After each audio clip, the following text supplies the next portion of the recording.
Okay, this is Moshe coming to you from Israel in the Galilee on May 1st. It's almost 9 o'clock in the morning. It's Thursday here in Israel. And today, what we're going to go through is we're going to go through the India Pakistan war. I had a deep conversation with a believing friend of mine who is quite intelligent and lives in India. And he was explaining a lot of things to me that I'm going to pass on to you. Yeah, I think there's going to be a war, but I'm going to explain it a lot differently than what you're hearing from the social media.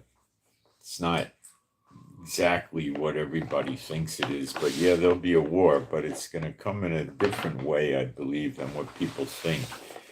And what is likely really going on here, which is going to be heavily involving China and trade tariffs and India being an alternative for China because they have intelligent people that are highly computer literate for high tech and they're skilled and they could actually take the place of China if China doesn't cave to Trump's tariffs. And is Pakistan actually working as a proxy for China in this? And we're going to get into that. If there's a war in India, nobody's going to invest billions of dollars building factories and training workers in India. Well, that's the giveaway, right? Okay. We're going to um, talk about what's going on in Jerusalem, which has many bad fires in Jerusalem. It's arson. They're arresting people. It's arson. And it's not just in Jerusalem. The Hamas is making public announcements to start fires in Jerusalem and in the West Bank. It's no secret. And Netanyahu has called up tens of thousands of more reservists to intensify the fighting in Gaza. Okay, it's arson. And I'm going to give you the biblical understanding of why this is happening. What is God trying to do? And then not so much related to the fires, really, although the title would make you think that, I guess. I didn't know a better way to do it. We're going to get into the days of Lot and Sodom, and we're going to talk about the two witnesses in Zechariah 12:6, burning up the enemies in the siege of Jerusalem and Judah, and what that probably is going to look like. And then we're going to go into the Lot and Sodom and Gomorrah destruction. And we're going to take a look and see, gee, were those the two witnesses before anybody knew about two witnesses? See, that happened in Genesis before Zechariah 4. And we're going to get into that. And then we're going to probably you should get some good insights as to exactly how they're going to be burning up these perhaps 500,000 or 2 or 3 million people laying siege to Jerusalem, or a large amount of people. And is it going, we'll get into that. And there's other stuff we're going to get into. So, being a Bible believing site, I'm going to do some praise. And then, I should actually check the live stream first. I shouldn't be dumb about that because we need to know we have a live stream and we need to know that it's got sound and picture and stuff like that, right? Sound and picture and stuff like that. Plenty of sound and picture. I'm not sure if my mods are here yet.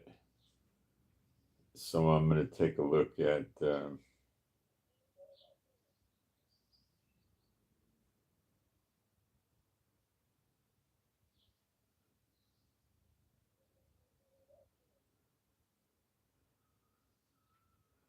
Yeah, I think at least one of my mods is here. Thank you to the moderators. Great, great. Thank you for moderators. Okay.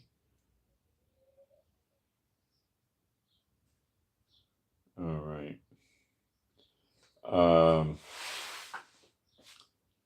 Straight bullets. I'm one of your moderators. Gee, how come you don't have the wrench next to your name? That's not a true statement.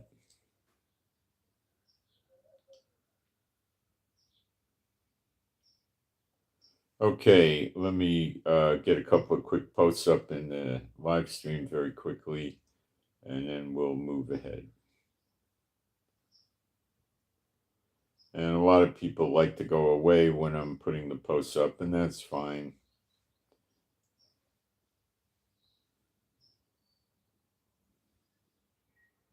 They're not seeking information, they're seeking to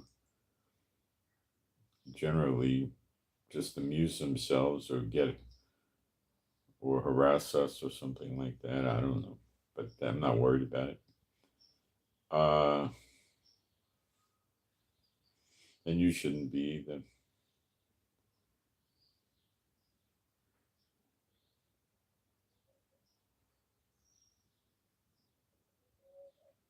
Wait a second, I got a typo.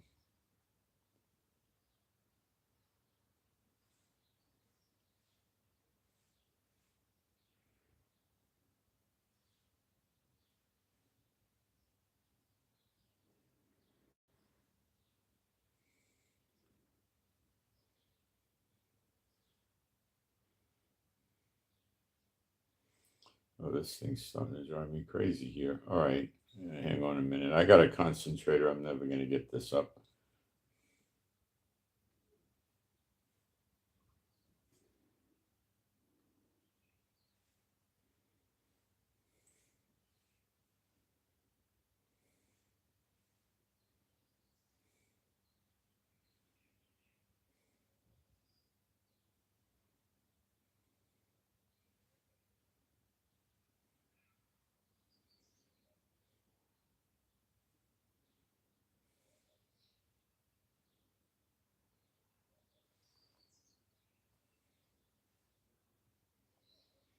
I got one post up.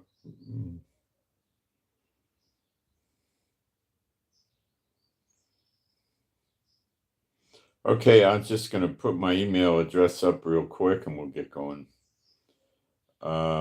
You can send in prayer requests if you like. You can post them in the chat. I do check the chat during the broadcast, or if you want more privacy, you can email it, and I'll give you my email, and you can give me the 2 initials of the person you want the prayer for their privacy. God will know who it is, don't worry.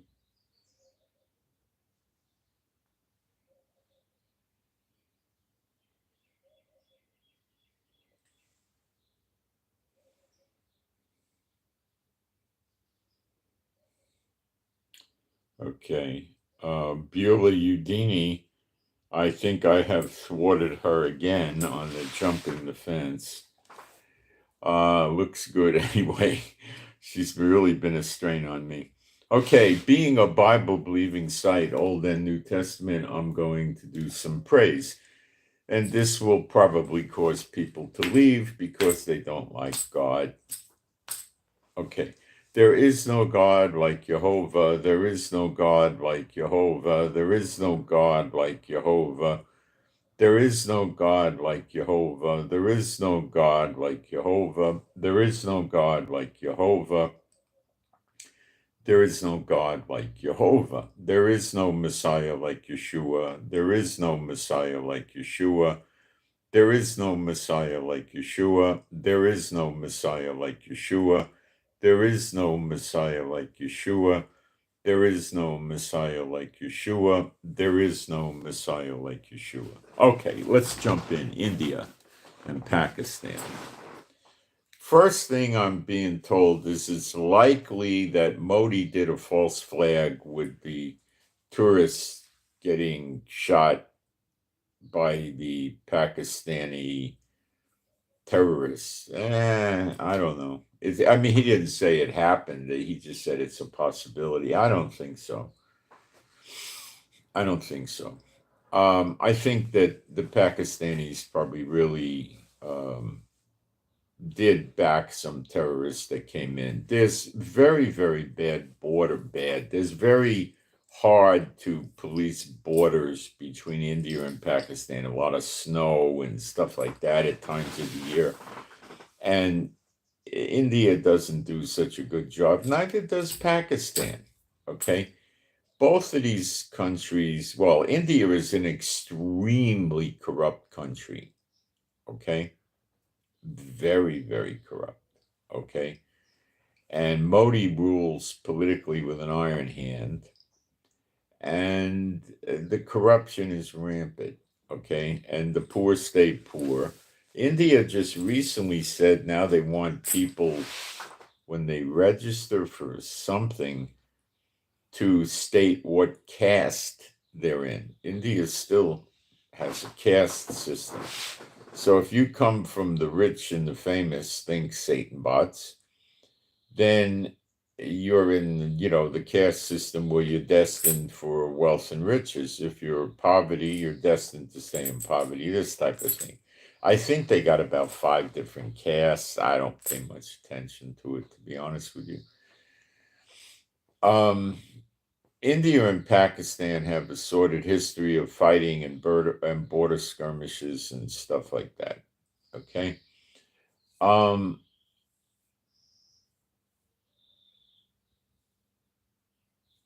So we'll go on the assumption Pakistan-backed terrorists really did do this thing. Okay.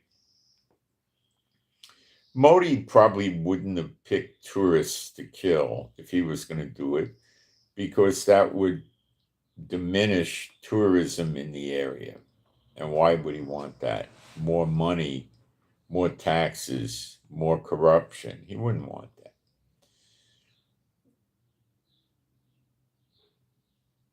So what Modi did is he took a hard line against Pakistan, and he closed the 4 dams that feed water into Pakistan.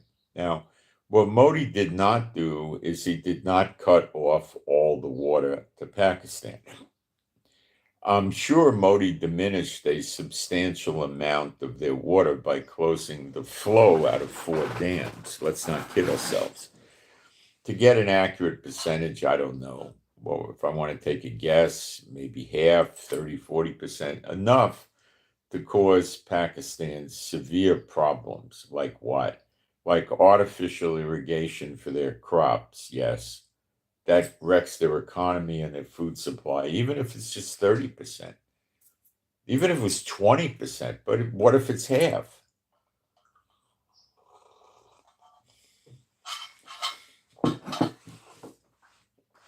A good amount of their water got cut off.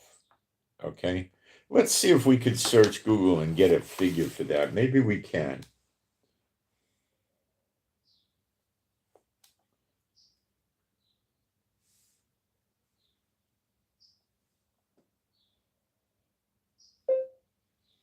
How much of Pakistan water was cut off by closing the dams?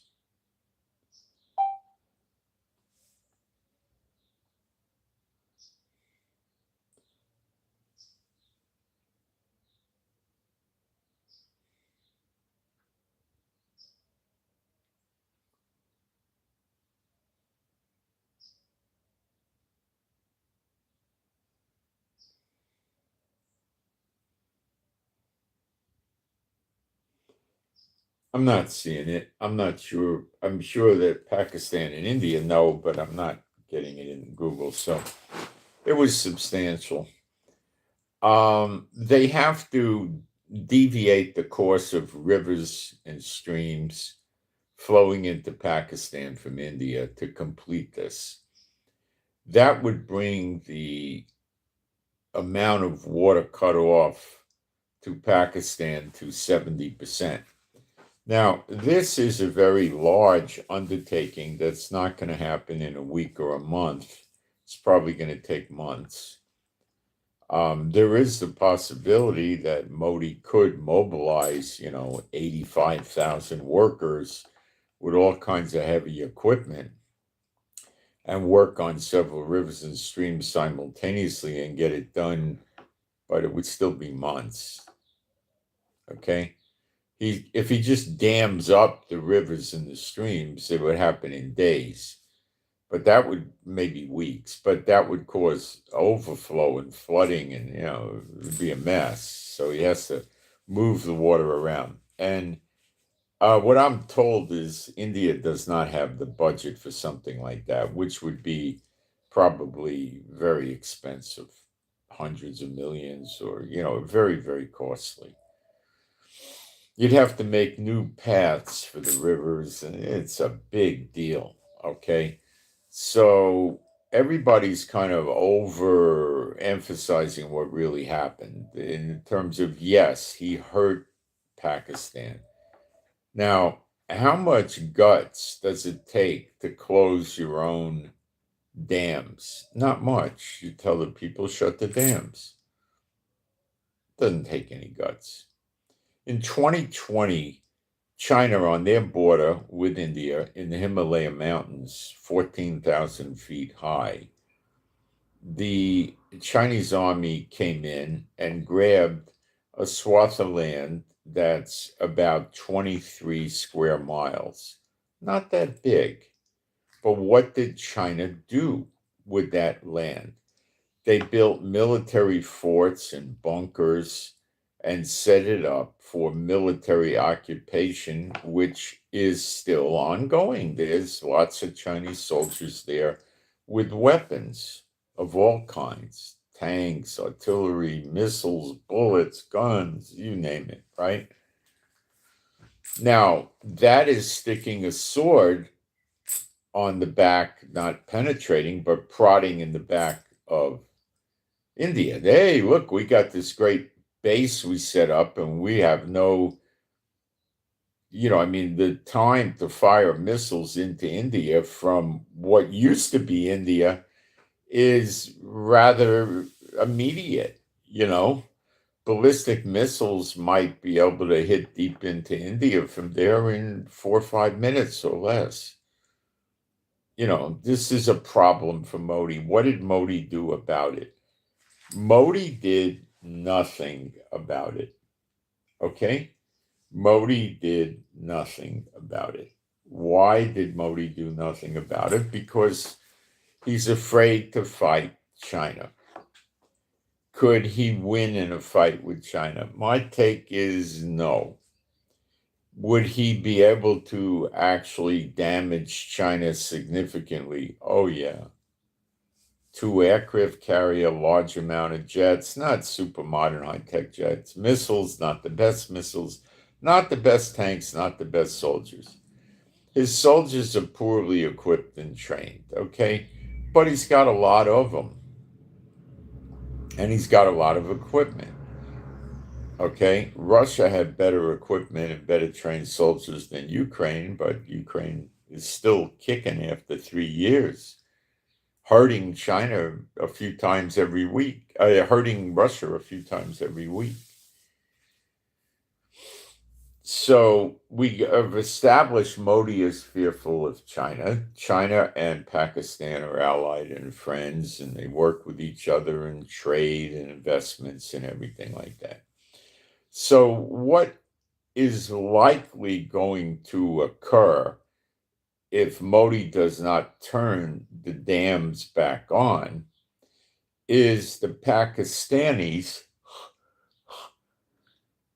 backed by China with some help from China, maybe just equipment or intel, we don't know, will push in. Their troop embankments on the border of India are by Kashmir, and Kashmir is the area of India where the dams are.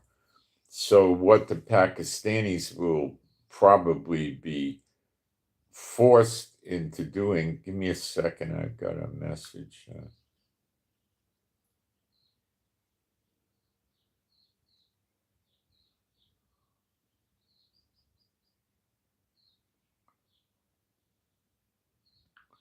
Okay, so got another message. This is just junk. Okay, so they wait. Give me another second here. It's if you don't check your messages here in Israel, you could have problems.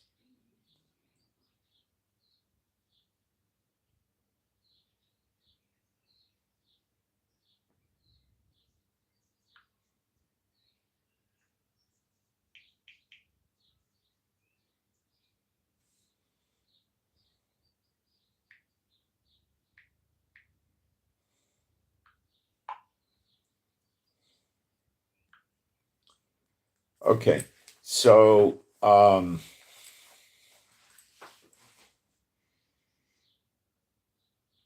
will Pakistan do this? Probably. Why?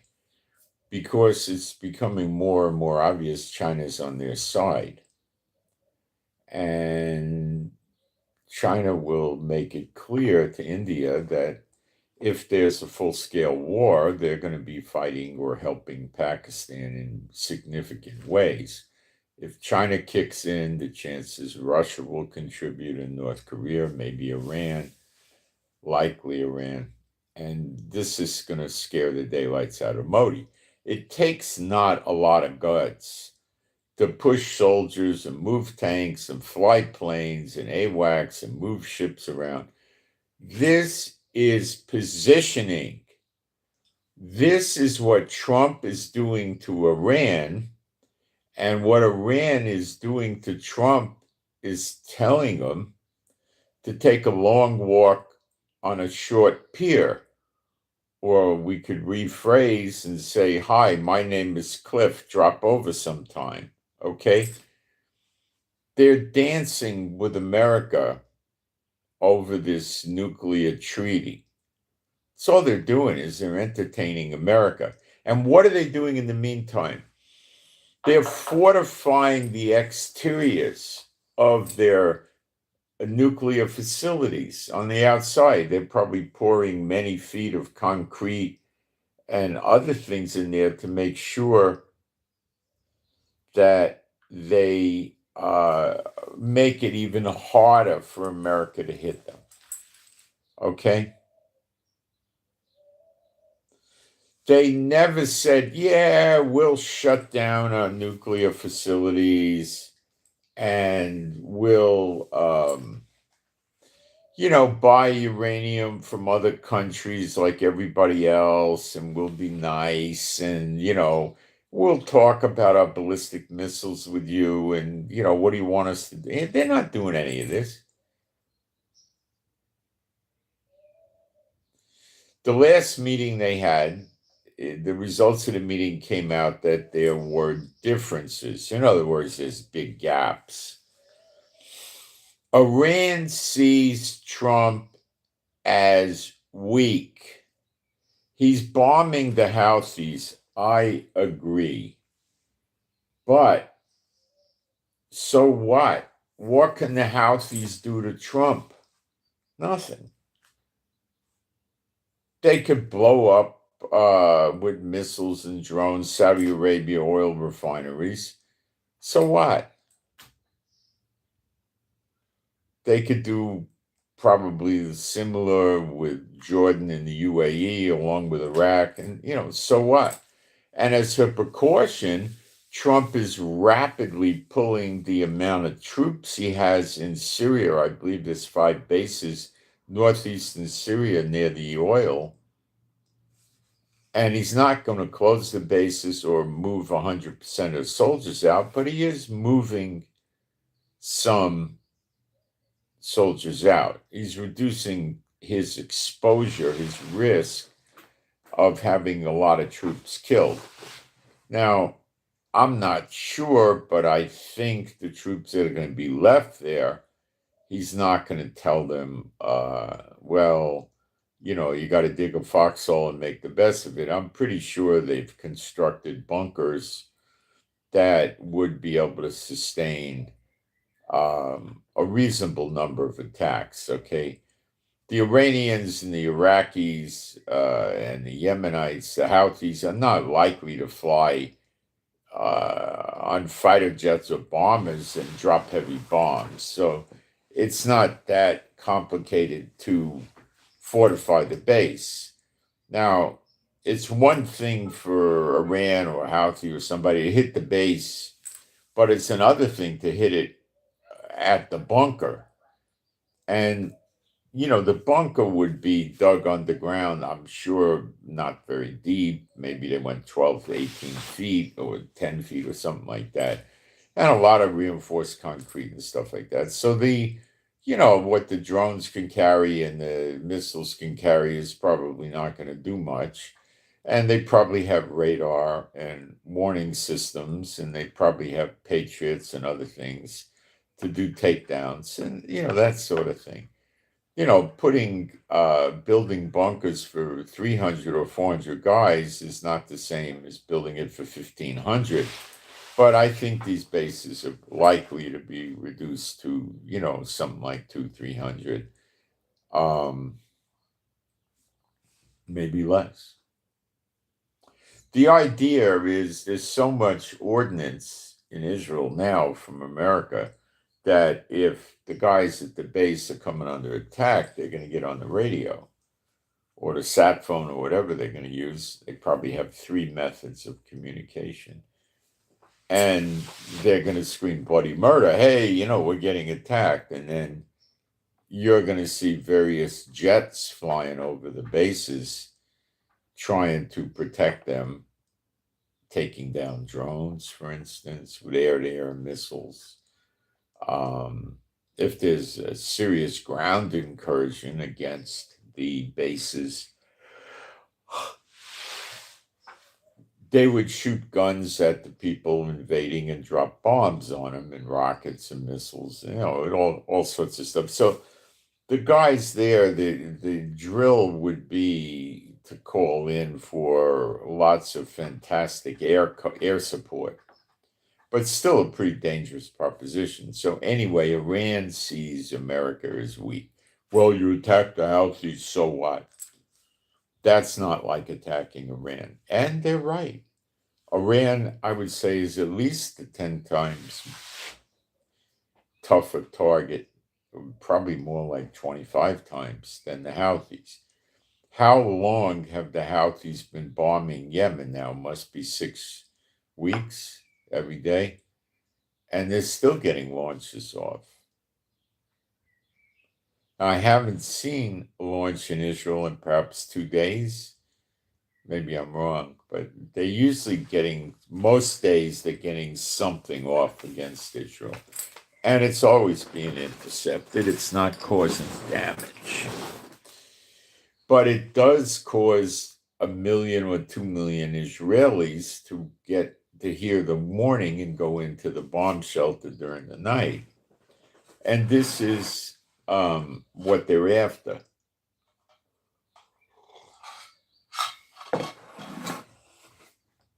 They can't accomplish more than this. But how the heck are they guiding these missiles up there? That's the $1 million question. Either Iran warships are doing it, Chinese stealth drones are doing it, or someone else's warships, and nobody's telling us how the missiles are reaching there.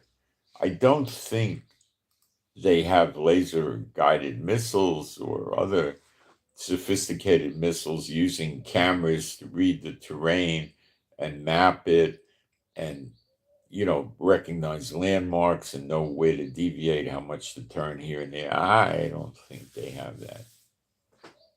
I really don't.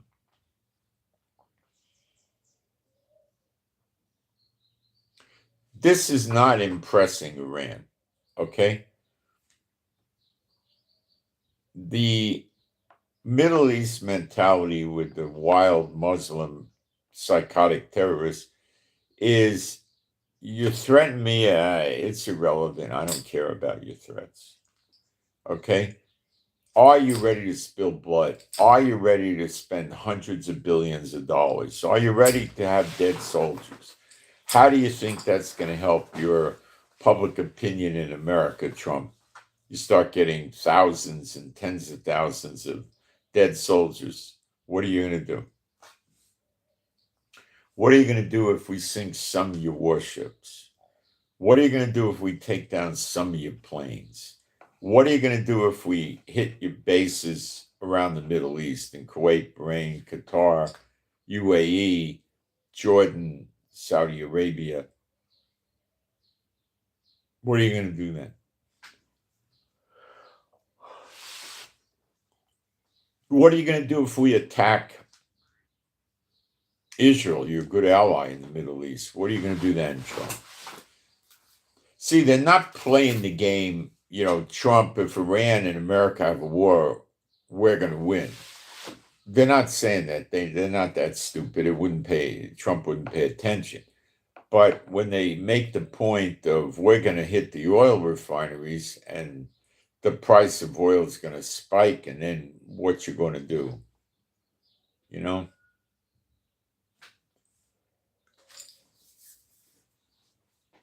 Getting the picture? Now, Pakistan is a Muslim majority, semi-psychotic lunatic country like Iran. They're probably half as crazy, just for figure of speech. And they think the same way. Middle East, Muslim, violent country thinking. India is showing weakness.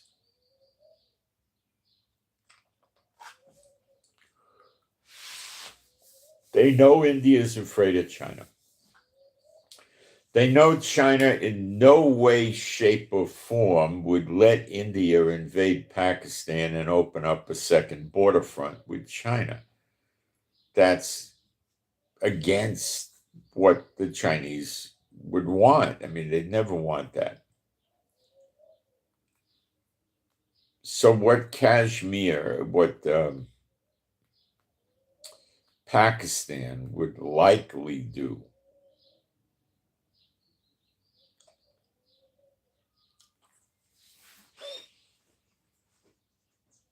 is push in or invade the Kashmir region. And they're already positioning their military forces on the border by Kashmir, mostly. Go in and get the 4 dams and that region and hold it. And that would stop India. Well, the dams, they just open up the dams again and the water flow continues as per normal. Their crops continue to get irrigation. Their people can drink water, go to the bathroom, take a shower. Industry that uses water, which many, many industries do, would have water again. And they would probably make it rather difficult for India to shut down the rivers and the streams, to deviate them so they don't flow into Pakistan. And they would have to hold it. And that would all be based on a few things. One is the weakness and lack of dedication of Modi to do anything but corruption. And this goes against his grain because he would be spending billions of dollars fighting Pakistan.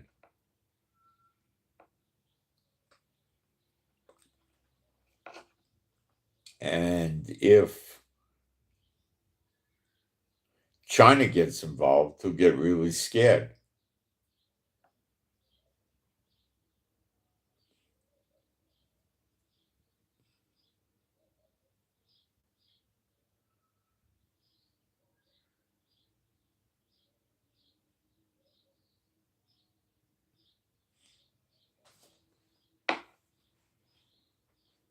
So this is the way I think it's going to play out, is Pakistan will invade India. I don't know what Modi will do or will not do about that. He'll probably try to counter it because it'll scare the daylights out of him. And that's probably how the war is going to start.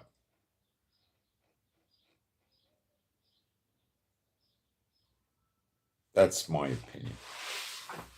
And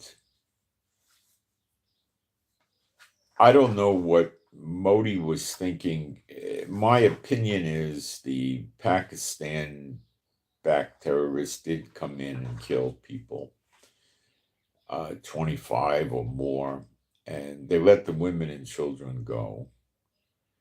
And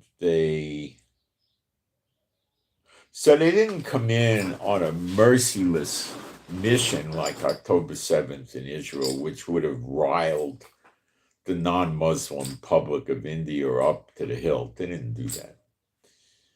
They killed tourists, which hurts the tourism industry in India, but it didn't get Indian people that live there. So they kind of soft pedaled it. I don't think it was Modi killing tourists who were hurting his tourist business now. Tourists got to pay taxes on an entry into the country, hotel taxes as a tourist, and all this. He didn't do it. Modi's God is, to a great extent, money, and he likes power.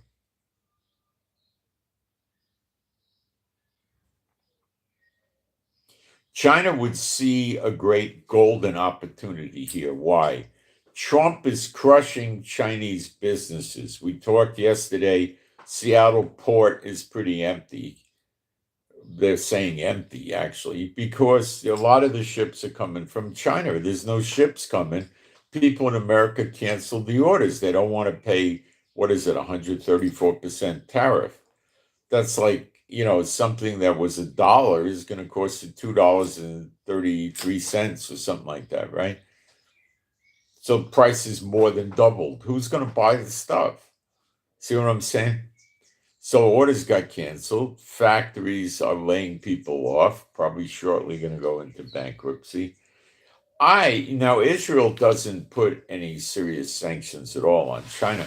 I looked around on AliExpress for items to see if prices are dropping because they can't sell in America. Maybe they'll drop them to Israel or other countries.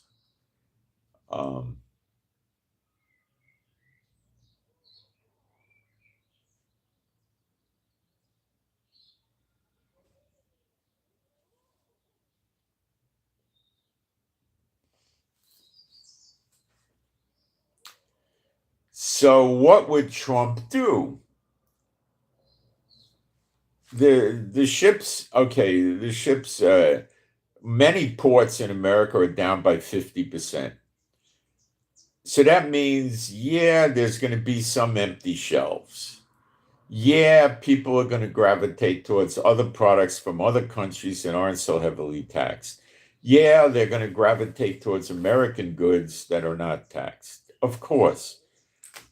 But Trump needs to find a replacement for China. Cheap labor on a sophisticated level, high tech, and then precision items that are not computer related and things like that. Okay? Fine goods and so forth.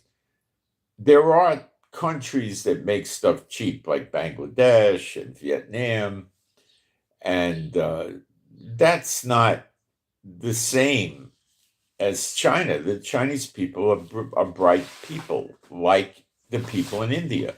There's a lot of people in India that are very, very high tech with computers and technology and all of that, right?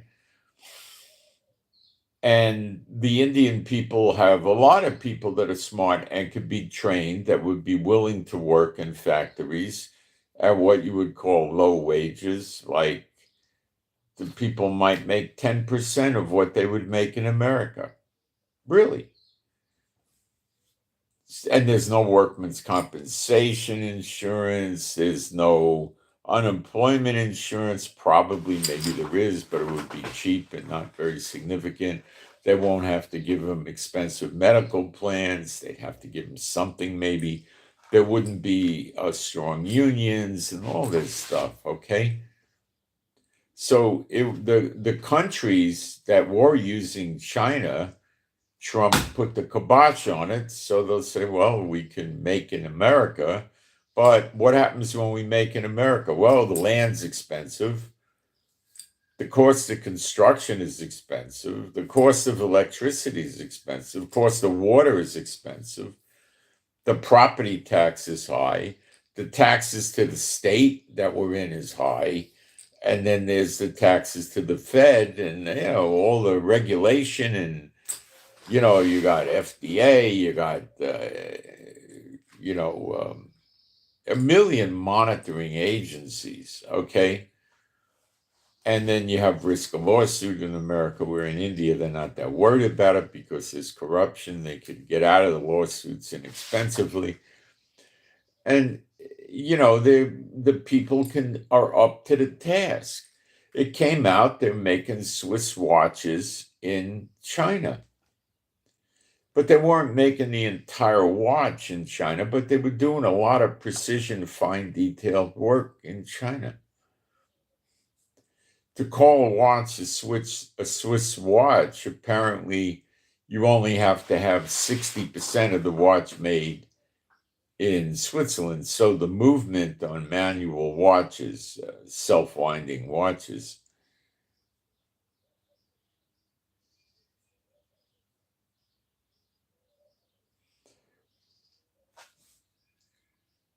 are not all made in Switzerland.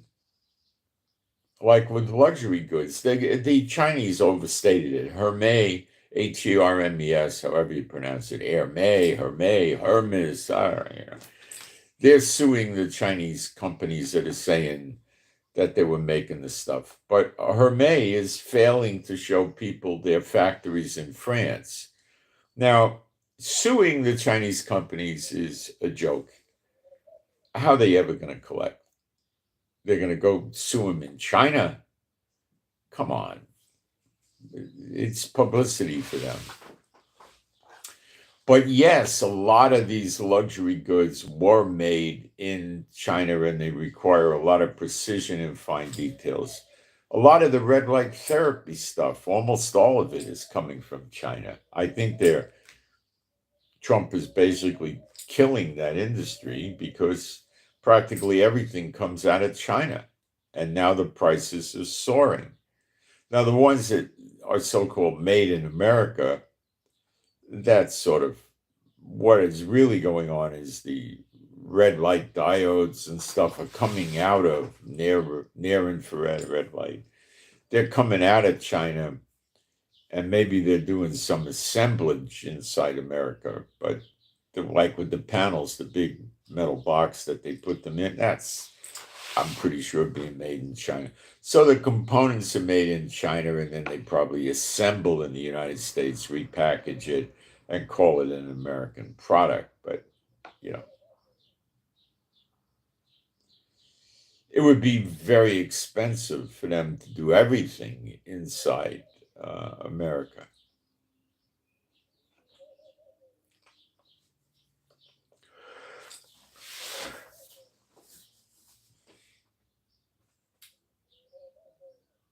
So there's a great opportunity for America to pick up what it lost with China by going to Modi and making a sweetheart deal with Modi, maybe tax-free or close to tax-free, low taxes both ways. What does Trump want? Trump wants a market of 1.5 billion people as an approximation in India to sell American stuff to. Not everybody running around in India is poor. They'll probably like to buy American food. Okay? Meats, probably. They got plenty of agriculture in India, I believe. They would probably want to buy American automobiles. He'd love to sell Modi weapons. All kinds of things. Okay? All kinds of stuff. And American companies could go to India, build factories, not at the great expense of building in America. The land would be cheaper, the labor to construct it, and the raw materials would be way the heck cheaper. The taxes to India would be negotiated at a very, very low level. They would be willing to employ the Indian people. They would pay them probably 10% of what they would make in America, or maybe 15 or 20%. Still, it would be a windfall for them. They would train these people. These people can do the job. is smart people like the Chinese. They're skilled, intelligent people. Not every single one of them, but there's a tremendous amount of them that are, just like in China. Okay? They make drugs in India, prescription medicines. They make non-prescription, herbal, natural type stuff in India. Lots and lots of it. They make clothes in India. Could they be taught to make cars? Yeah. Could they be taught to make motorcycles and all kinds of stuff?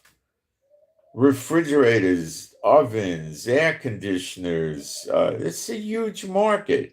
Microwaves, freezers, televisions, computers, phones, laptops, tablets, computer monitors. I mean, watches, like Casio watches and stuff made in China. Yeah, they can make tons of those things.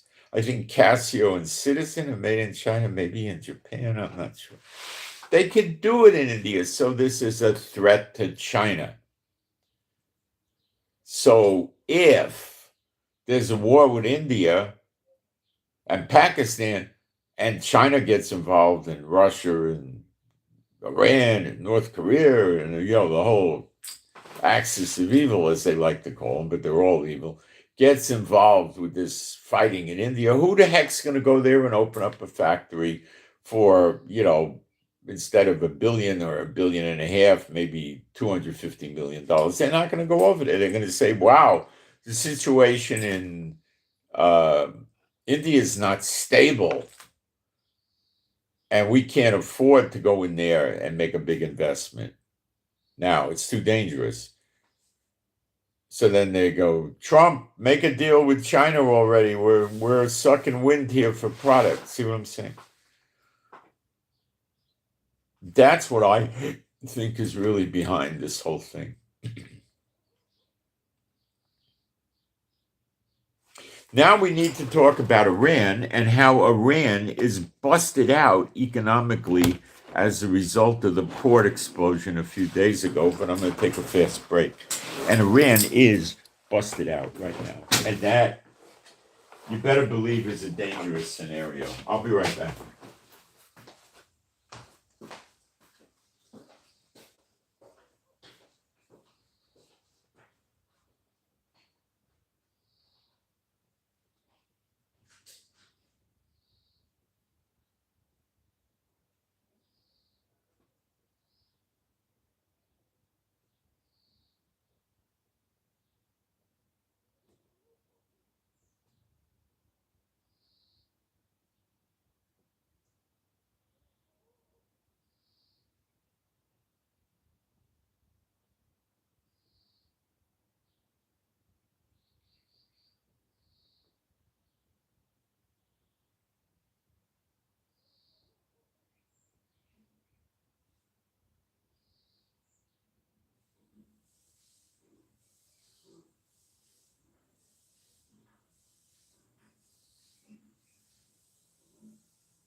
let's start with basics. Who just got okay, this port that Israel blew up,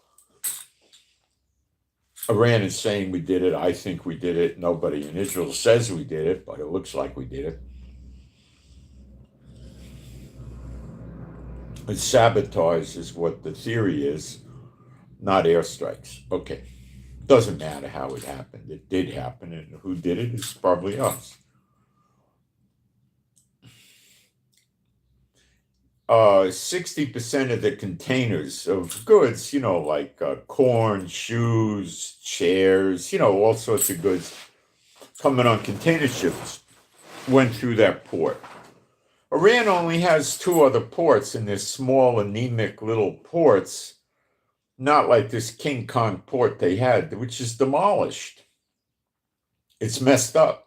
And there's a nuclear facility right near the port that we heard was damaged also. But that we can't verify. Iran will never tell you. Okay? And 80% of their oil moved from that port. 80%. 80%. And they're using that port to break sanctions. With their oil, they're playing all kinds of games. The sanctions are highly ineffective against Iran. So their oil revenue went down by 80%. And other goods they sell and bring in are not able to get in easily. So they're going to use the other ports. The ships are going to have to moor 3, 4, 5, 6 miles away from the port and see and wait days, maybe weeks. I'm talking they might have to wait 3 weeks to get to the rotation to come in and offload their goods. That means prices go up, up, up. And the Iranian currency is going down, down, down. And Iran's now going to run into trouble giving money to the Houthis in Yemen, Hamas in Gaza, the Hezbollah in Lebanon, and their backed militias in Syria and Iraq. Okay? Not good for Iran, good for Israel. See the motive?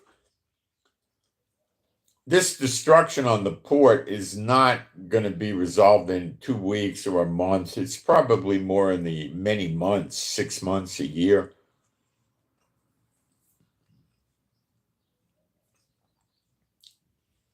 Iran can't take it.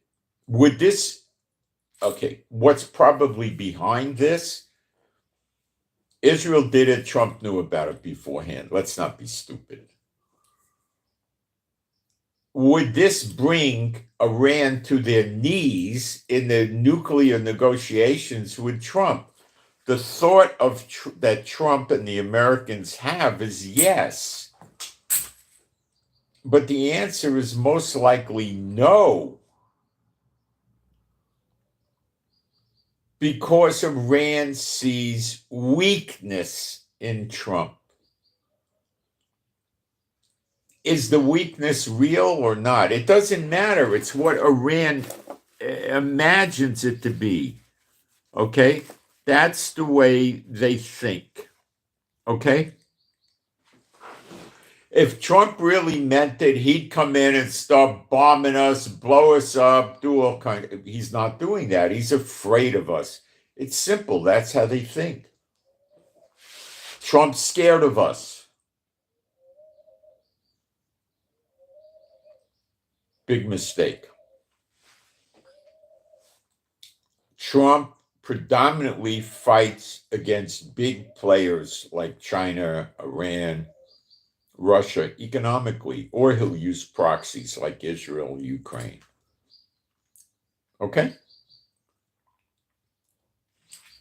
The last thing Trump wants is to go spend hundreds of billions of dollars in war. He doesn't want that. That's going to ruin his popularity. That would make it very easy for other candidates to run against him. That would make it very hard for Trump to get Congress to pass a law allowing him to have a third term. How does he explain 25,000 dead soldiers? How does he explain Middle East oil prices went to $200, $300, $400, $500 a barrel and wrecked economies all over the world?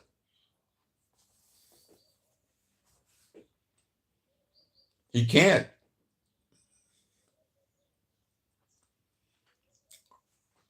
Could it even lead to a serious impeachment move against him where he really gets impeached? Yes.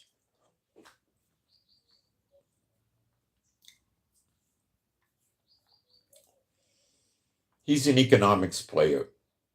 Is he busting out Iran now? Oh my gosh, he really is. He really is busting out Iran economically.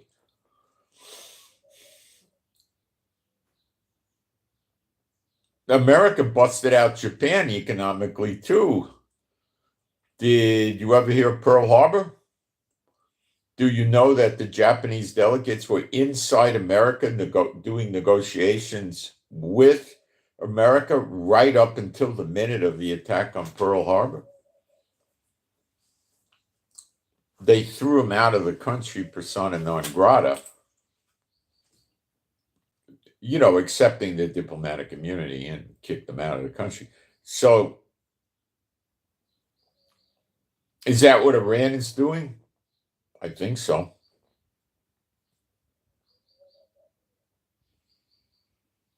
And Iran needs some time. They're fortifying their nuclear facilities, and they're probably building new missile cities, fortifying the missile cities they have, and building other stuff up and protecting it from bombing.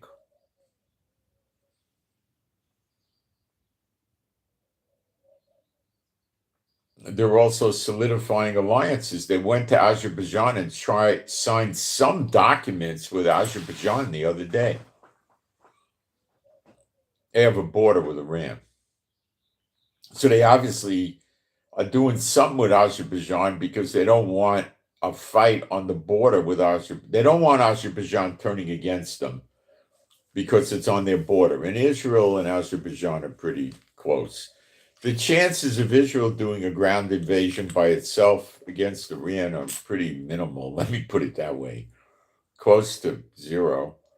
But with other countries, no, they would.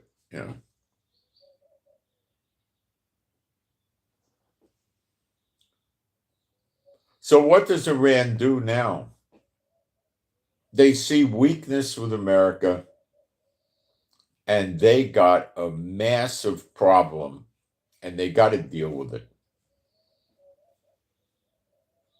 Look at the unemployment. All the port workers at this huge port, where are they going to go to work? They're laid off. You think Iran needs that? There's probably thousands and thousands of workers of various sorts laid off. Now comes the truck drivers that take the stuff. The boats pull up, crane operators take the containers off, set them on the land or the pier, the concrete pier, whatever they got. Then trucks come and load the containers up and move them and deliver them and this type of thing, right? And they do the same thing with grain and, they could have other products. Okay. And the truck drivers take it to the stores, and the stores put it on the shelves, and they sell it. Or they bring it to the manufacturers in industry, and they use it to manufacture goods, whatever goods they're going to make, right? Okay. That's finished to a good extent. 40% of their regular containers can still get in, but that's a serious blow to their retailers because they're going to not be able to get product like they used to. So the cost of product is going to go up. At the same time, the country's getting more unemployment And the government relies on their oil revenue, and they can't sell oil.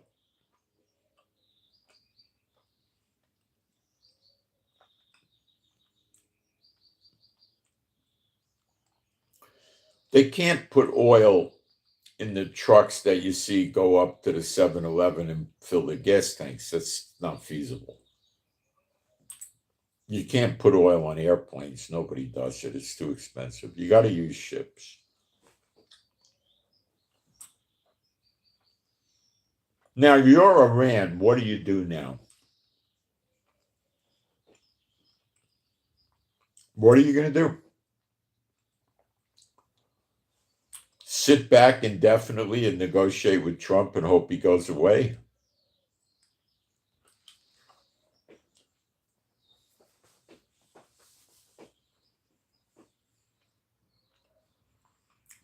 You're going broke. You can't do that.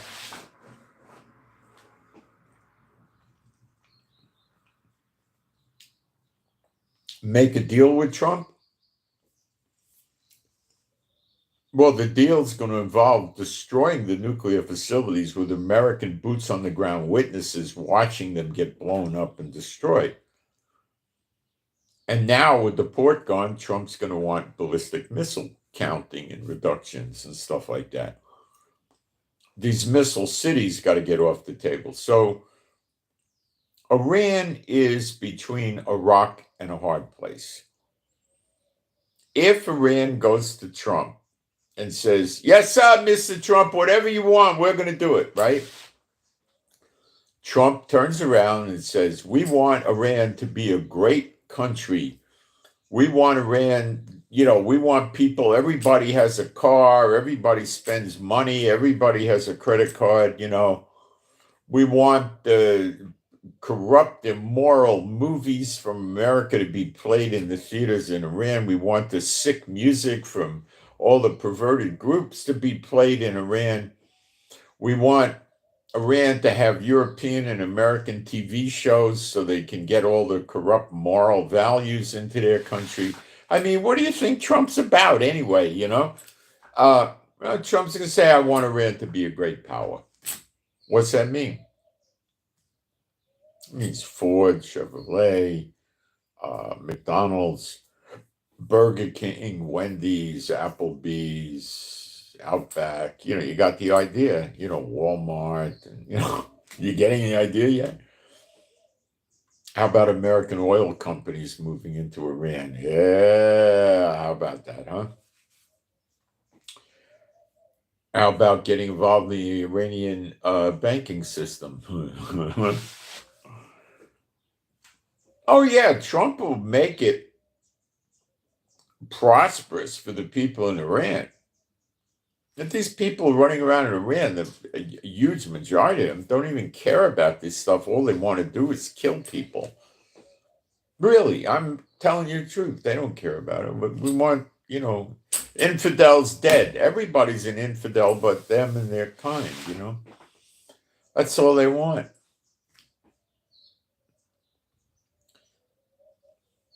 So what's Iran's best move? Go to America and belly up to the bar, suck it up, lose their image, their influence, and everything else.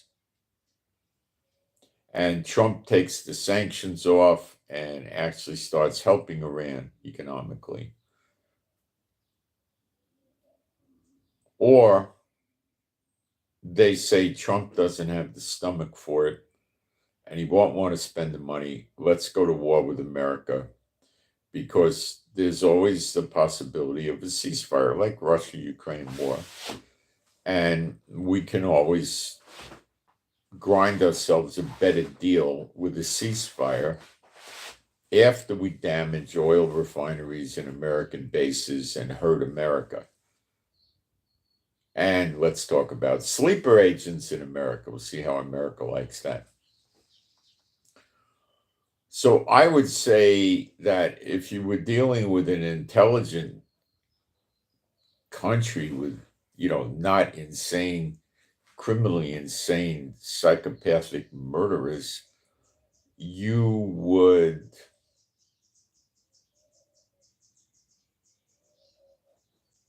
get somewhere. Get somewhere with Iran? No. They buy their own lies, and they think they're way more powerful than they are. And yeah, it would take America billions and billions of dollars of bombing till they destroyed their missile cities and their nuclear facilities and their infrastructure. Yeah, I agree. But could it happen? Yeah.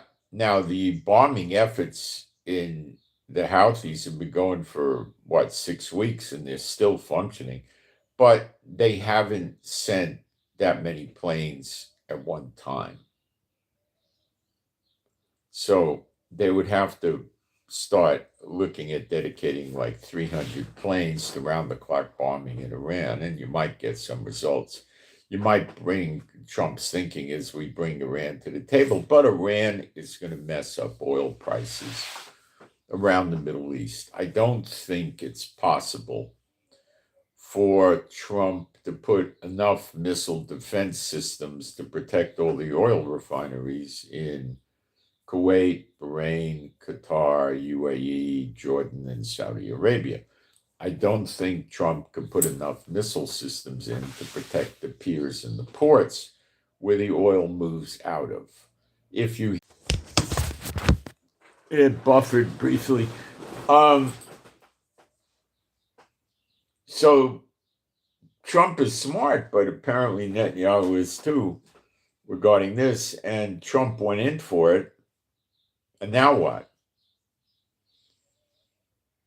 If you think Iran are the kind of people that are going to just cave. Now, what did Hegseth say yesterday, the Secretary of Defense? See, he said that Iran knows the military might of America, and they're backing and helping and giving weapons to and whatever to the Houthis who are attacking all the shipping in the Red Sea and Israel and destabilizing the Middle East and threatening the oil-producing countries. And, he said, you're responsible for it. And basically he's telling them they're going to pay the price too. So Trump is now switching to another alibi to attack Iran.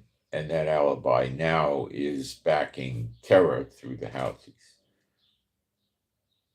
They also back Hezbollah, militias in Iraq and Syria, and Hamas, the whole 9 yards.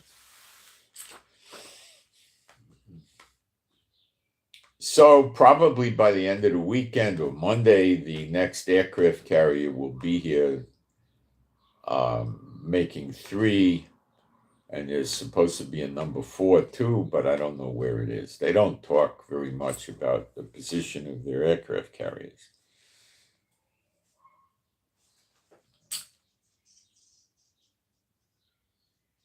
If you want to think Iran's going to cave in and make a deal with Trump, go ahead, but I would be shocked. They might make a deal with Trump to get some temporary relief, okay, and then break it. But Trump is wise to that, and he ain't going to fall for it.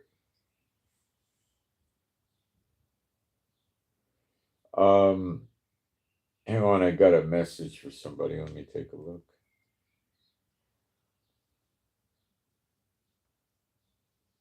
I'll have to do it later. Okay. So it looks like India is going to have a problem. It looks like India tried to play a game with Pakistan, painted them into a corner, and Pakistan's going to come out fighting, and I don't think Modi got the stomach for it. He's too scared because of China. Because along with China comes Russia, North Korea, and Iran. And he's a little bit too scared for that. But he didn't turn the water back on yet either. We got to watch this one too. Now, Trump, China, and Iran is a problem. China, Pakistan against India is another problem. How do you get back at Iran? Well, he could start helping India against China. as a way to get China to stop backing Iran. Now, that remains to be seen how this plays out, but let's watch for that. Let me look into the live stream briefly before our next topic and see um, if I have questions I need to answer or anything like that. The negotiations are ongoing with Iran and America. They're meeting in Rome on Saturday. Today's Thursday, so.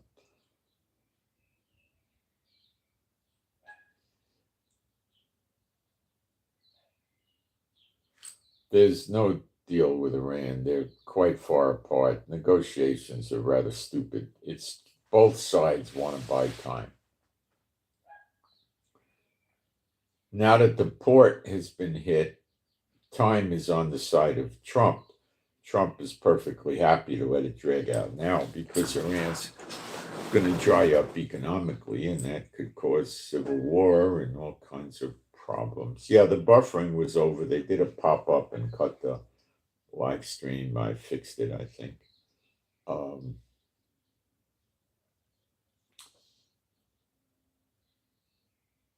Yeah, it's back. It's some stupid thing the Android does.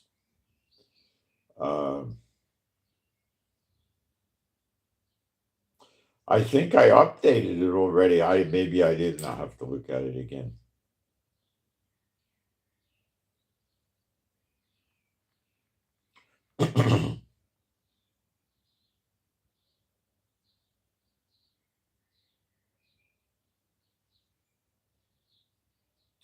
Russia was trying to control an air base and a navy port in Syria by Latakia. And those bases are still there, and they have a skeleton crew on it to keep the bases from being looted by the population, which is very poor in Syria. And there's negotiations between the new government of Syria, HTS, and Russia, but they want Putin to send Bashar Assad back to Syria, and they would just hang him on a crane publicly on TV. But they also want the hundreds of billions of dollars that Bashar Assad took with him. He probably had sent it to Russia, and he probably paid Putin a 30 to 50% commission, and Putin ain't never given that back.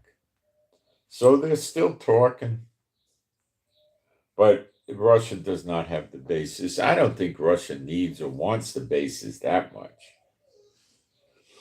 It'd be very useful in a war with NATO to have a base in the Mediterranean, but they're gravitating to Sudan. So is Iran, which is at the Red Sea, close to the Suez Canal, close to the Mediterranean. They're using that as an alternative, I believe.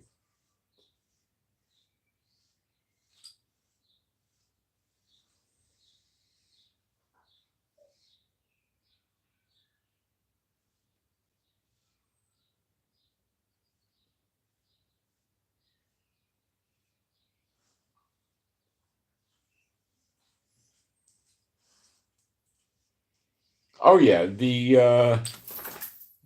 Americans will get into the war on the side of India because there's a lot of good stuff that could happen to them for that. Now we'll talk about Syria. What's going on in Syria?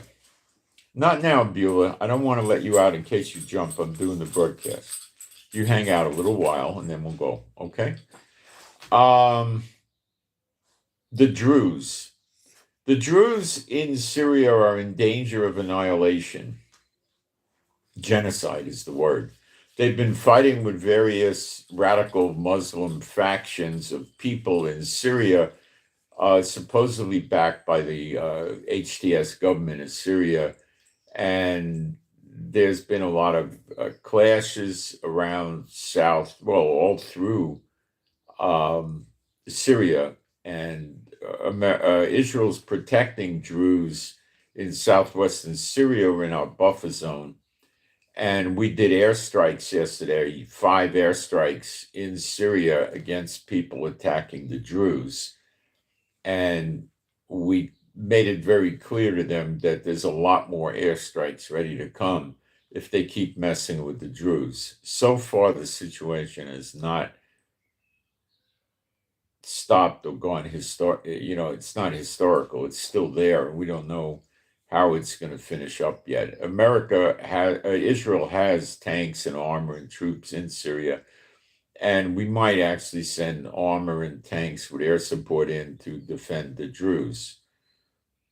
Now, that's going to bring me to the Bible study, which is the fires in Israel.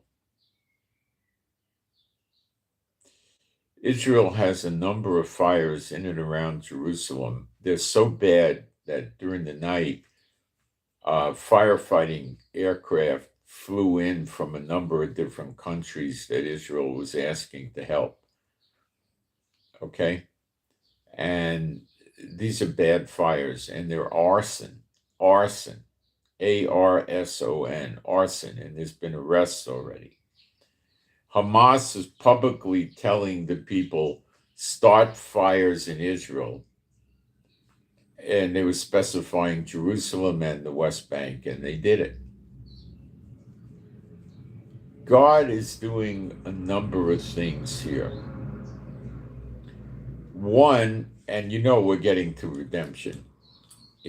And we fight after our redemption with the everlasting life. That's rather clear in the scriptures. He is making it clear to the Israelites that you cannot live with these people.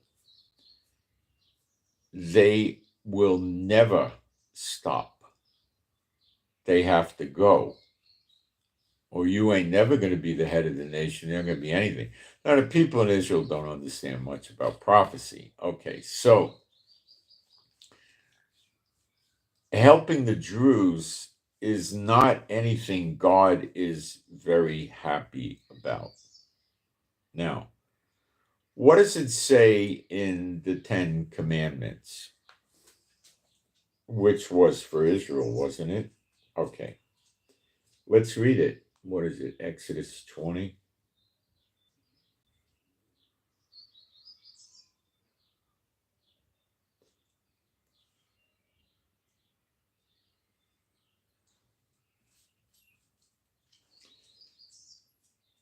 This is, I think, the first commandment. Verse 3. Thou shalt have no other gods before me. Thou shalt not make thee any graven image or any likeness of anything that is in heaven above, or that is in the earth beneath, or that is in the water under the earth. Thou shalt not bow down thyself to them, nor serve them, for Jehovah Elohim is a jealous God, jealous El, I believe the word is in Hebrew, yes, visiting the lawlessness of the fathers unto the children, upon the children unto the third and fourth generation of them that hate me. Okay, now, what a lot of you don't know is the Arabs in Israel, which 1.6 million are citizens of Israel, get treated better than the Israelis by the government of Netanyahu, who's been reigning over Israel for 20-something years already. He's horrible. He's simply disgusting, okay? And they get treated better, okay? In a lot of ways, taxes, other things. The houses in their villages and towns are not anywhere near as expensive as in the Jewish areas. Try moving into one of their villages and see what happens. Yeah. Netanyahu doesn't prosecute them for illegal guns, of which there's hundreds of thousands of them. It's just ridiculous. He's ridiculous. He's a moron. Okay. They build mosques and minarets. The law in Israel is if you have 10 people in your village, town, or community, they can build a mosque. So Israel is very happy to let them build mosques and minarets. Then they take loudspeakers and they broadcast the Muslim call for prayer at a very loud volume 5 times a day. You cannot have Israel allowing people to serve and worship and pray to and bow down to other gods. There's only one God, Jehovah. You cannot allow this. The government of Israel, of course, does this, all of them, because they want the people in sin, because as a punishment, God keeps these rotten rulers in power over Israel. As a punishment. You want these jackasses? You listen to these jackasses? Guess what? I'll let them stay there. Like, what did he say about Saul? He'll draft your children, he'll take your money and all that. That's what they do. They draft the men and the women in Israel. They take our money.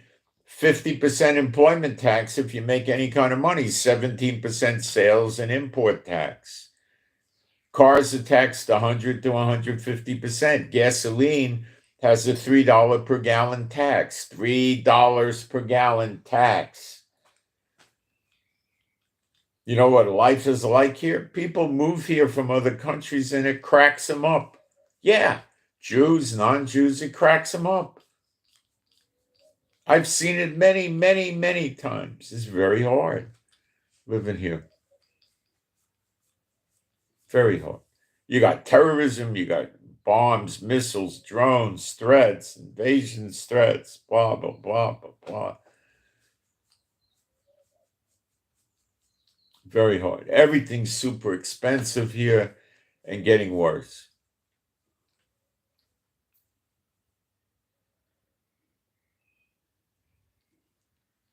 You can't do what the Israel government does. And now we've reached a point where God has telling them, that's it. This protecting the Druze in Syria and telling the Druze, come live in Israel, will protect you, move to Israel. You can't do that.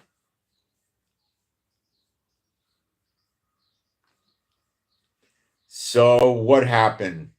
The fires. Who did the fires? The jackass terrorists that live in Israel that Israel government coddles. Okay? They can't stay here. We're getting to redemption. They can't be here. They're worshiping other gods. Okay, Beulah, go. Go. Beulah, I can't sit here and pet you all day, sweetheart. You got to go. Okay? I can't take you OUT now. You got to wait. Because you're a jumper, and I don't want you jumping if I'm not around. And I'm not around. She's not leaving. She wants to get petted. She's been out this morning. I don't know what she's belly aching about. Okay, so that's my take on why we're having the fires. God's moving to a new phase. This is what I've been shown. Moving to a new phase, and he's starting to wake them up to this. So they might not wake up till Elijah tells them what happened to them, but eventually they'll get the pieces put together. Okay? This is what's happening. And the fires are bad. They'll get them put out. I believe during the night, planes from other countries arrive. They'll eventually conquer them. And Hamas keeps calling for more fires. See, Netanyahu has a very stupid, tainted view towards treating the Arabs in Israel because he wants them here to keep Israel in sin. That's it. Now, let's build on this. Julie, I can't spend all that time petting you till my arms get sore. Sorry. No, I can't. You got to hang on.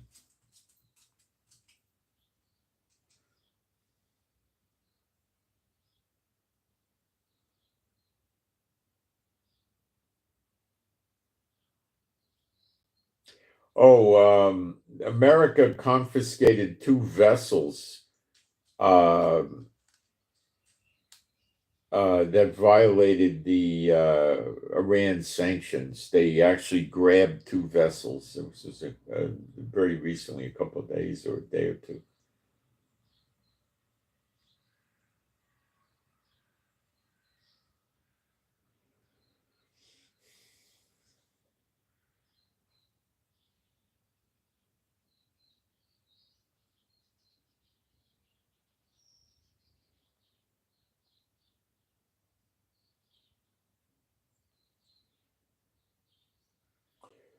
Where was the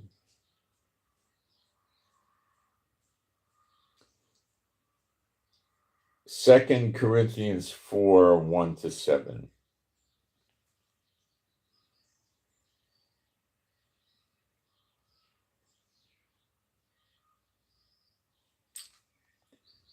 Therefore, seeing we have this ministry as we have received mercy, we faint not, but have renounced the hidden things of dishonesty, not walking in craftiness, nor handling the word of God deceitfully, but by manifestation of the truth, commending ourselves to every man's conscience in the sight of God. But if our gospel be hid, it is to them that are lost, not the real believers. They understand the gospel.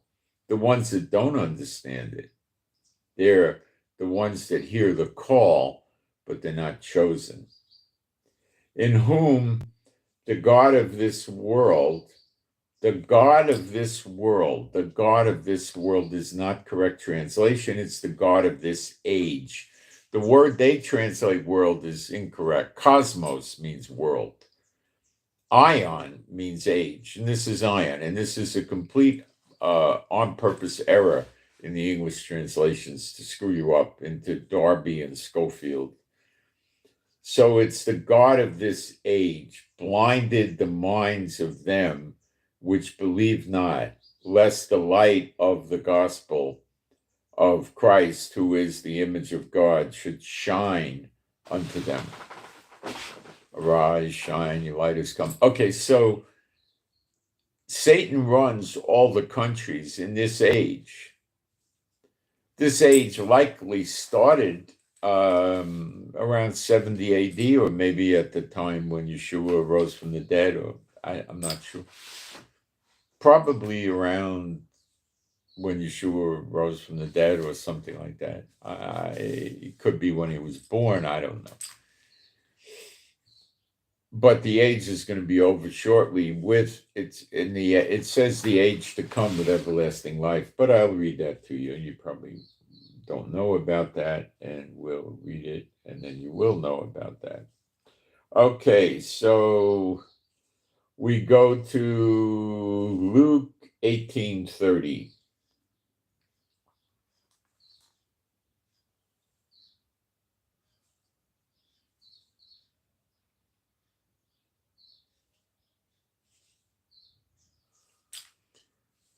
Who shall not receive okay, wait, I gotta go back a verse or two.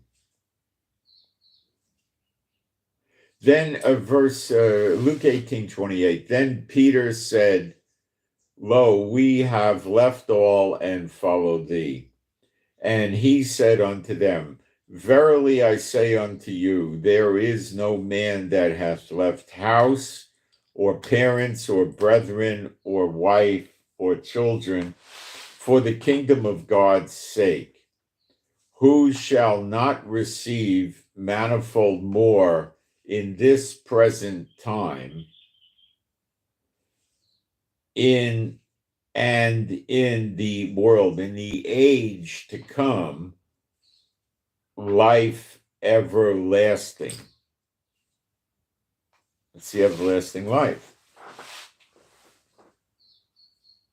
In the age to come. So you know the age to come has everlasting life. Let's read it again in a different place, which is, where is that different place?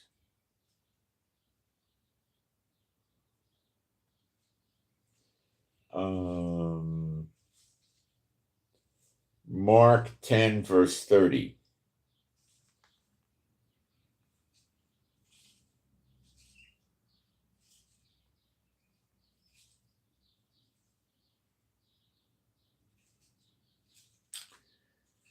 The baptism of John was it. Oh, I went to 11. Sorry.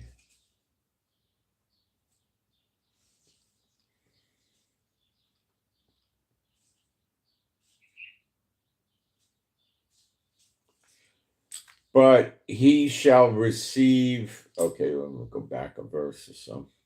And Yeshua answered and said, Verily I say unto you, there is no man that hath left house, or brethren, or sisters, or father, or mother, or wife, or children, or lands for my sake and the gospel's, but he shall receive 100-fold now in this time houses and brethren and sisters and mothers and children and lands with persecution, and in the age to come eternal life.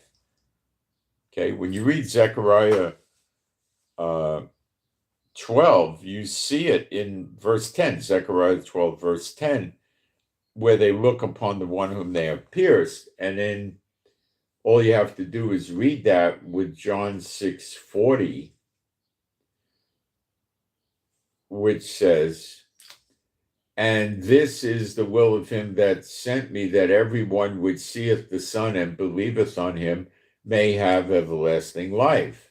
And you read in Zechariah 12:10, just before this happened, he pours his Spirit out on the occupants of Jerusalem and the house of David. And then if you read Revelation 1:7, it says every eye shall see him, but not every eye is going to get everlasting life, just the believers. And when he poured the Spirit on them, of course, they're believers.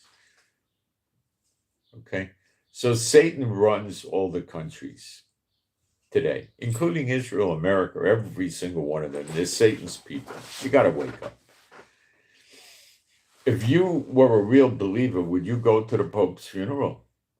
If you were a real believer in a president of a big country like the United States, would you go to the Pope's funeral and thus endorse Catholicism? I rest my case.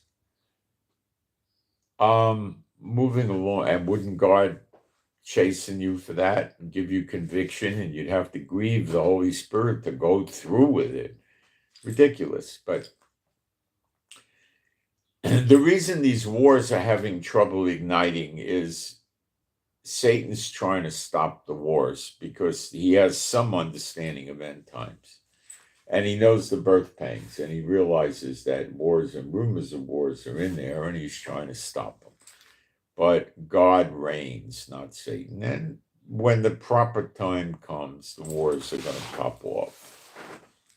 Okay? Back into my notes. So Zechariah 12:10 is actually the end of the age because they see the appearing of Yeshua. And before that, you'll see the moon turn to blood and the sun go dark. That's the sign that he's going to appear. And the trumpet will blow from heaven and all of that. It really says a shofar, but they say trumpet.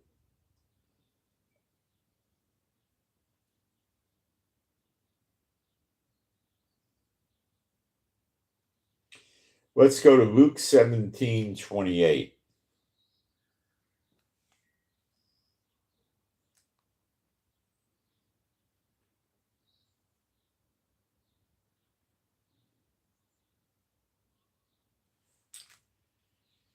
Likewise also, as it was in the days of Lot, they did eat, they drank, they bought, they sold, they planted, they builded.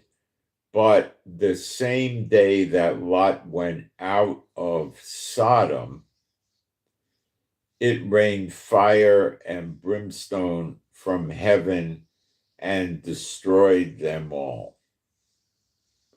Even thus shall it be in the day when the Son of Man is revealed. Now, it doesn't say when the Son of Man returns to earth with New Jerusalem, with millions of angels on their white horses. And revealed is he appears in the clouds. The appearing of the sign of the Son of Man in the clouds. Matthew 24:30. That's not the return to earth as in Revelation 19. With New Jerusalem and everything else like that. It's not the same thing. And it read Matthew 24:30, and then shall appear the sign of the Son of Man in heaven, and then shall all the tribes of the land mourn, and they shall see the Son of Man coming in the clouds of heaven with power and great glory. When he comes in Revelation 19, he's on a white horse, double-edged sword coming out of his mouth, his garments stained white, with millions of angels on their horses with swords. It's ridiculous to confuse the two, but people buy into it. Anything the guy with the big building and the denomination and the seminary degree says, they seem to accept. Many are called, but few are chosen.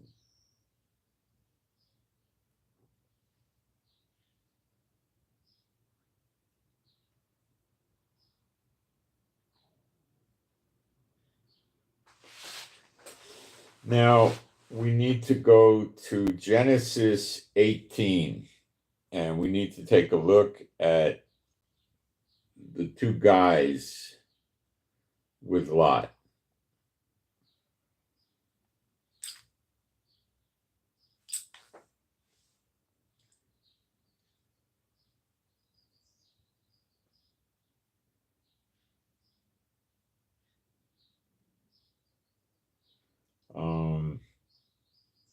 Let me find the right verse.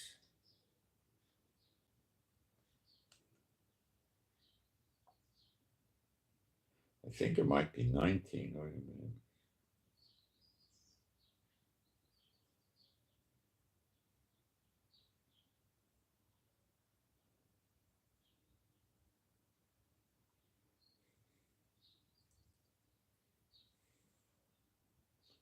I think I got to go to 19.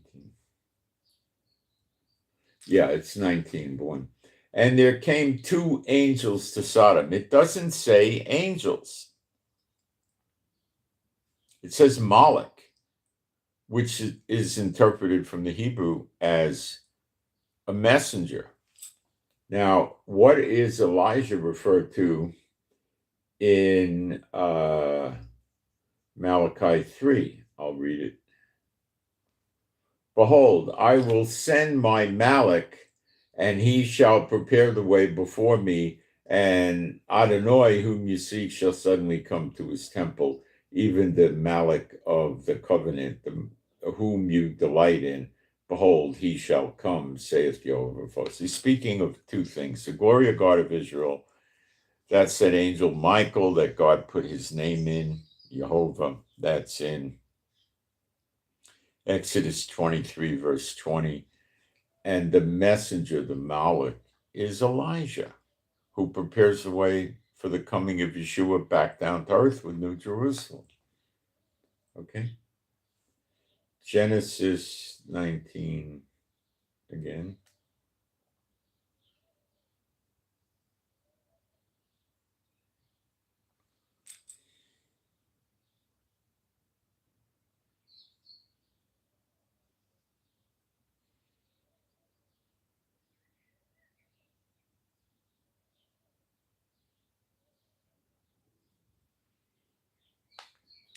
It's giving me trouble here. I don't know why.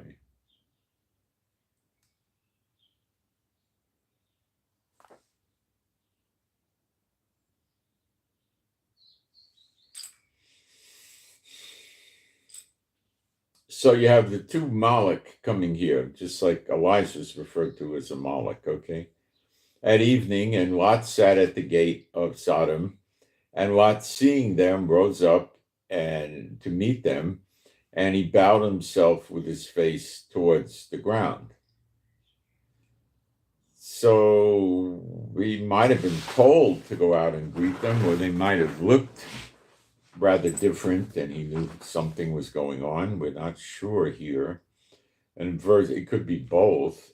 And he said, Behold, now, my lords, turn in, I pray you, into your servant's house, and tarry at all night, and wash your feet, and you shall rise up early and go on your ways. And they said, Nay, but we will abide in the street all night. And he pressed upon them greatly, and they turned in unto him and entered into his house, and he made them a feast and did bake unleavened bread, and they did eat. But before they lay down, the men of the city, even the men of Sodom, compassed the house round about, both old and young, all the people from every quarter. And they called unto Lot and said unto him, where are the men which came in to thee this night to bring them out unto us, that we may know them, rape them? And Lot went out at the door unto them and shut the door after him, and said, I pray you, brethren, do not so wicked. Behold, now I have 2 daughters which have not known man.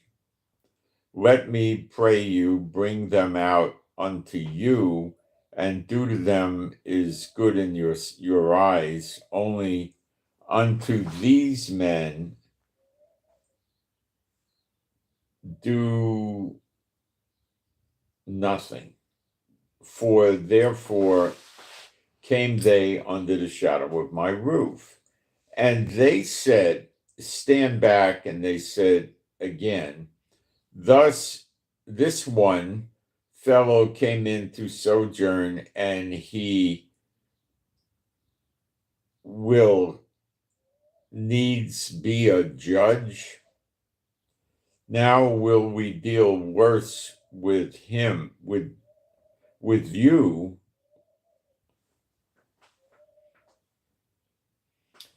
than with them. And they pressed sore upon the man, even Lot, and came near to break the door. But the men put forth their hand and pulled Lot into the house to them and shut the door.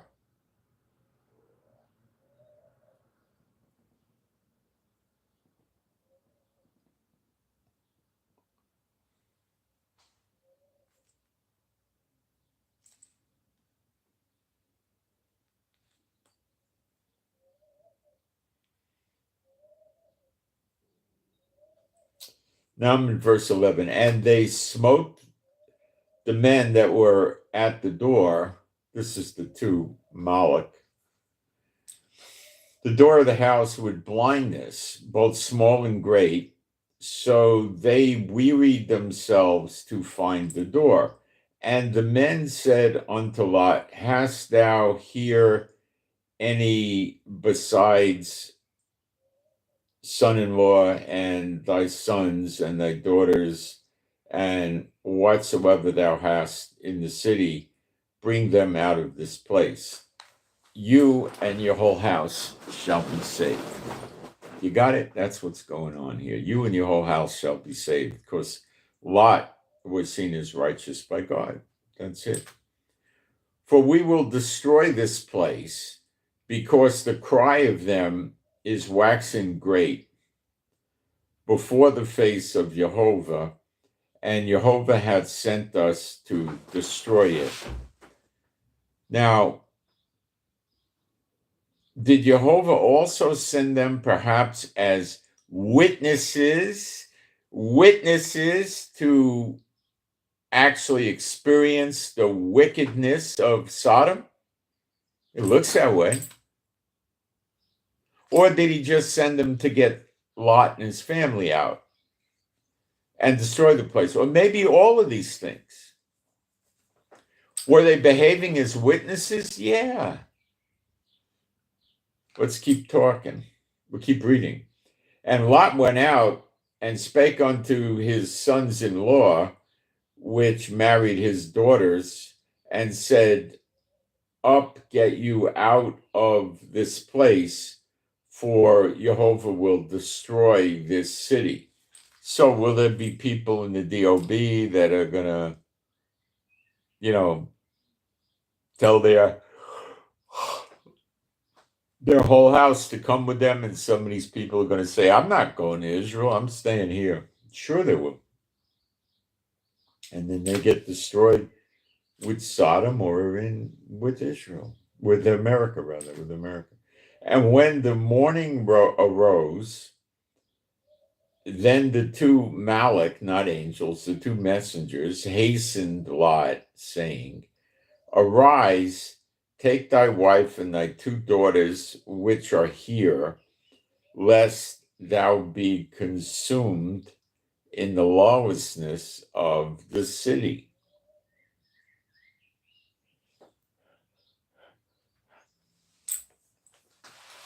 And while he lingered, the men laid hold upon his hand, and upon the hand of his wife, and upon the hand of his two daughters. Okay. So you have two witnesses, two Malach. If you haven't figured it out, I'm saying these two are Elijah and Apostle John when they were in heaven before they came to earth. But this is showing us them coming to earth.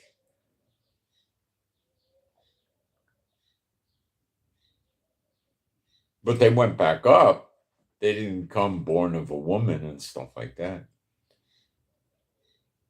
When Elijah was here in the book of Kings, perhaps he was not, we don't know anything about his lineage to speak of. Perhaps he was not born of a woman. He just was sent here. I don't know. Maybe he was born of a woman. I don't know.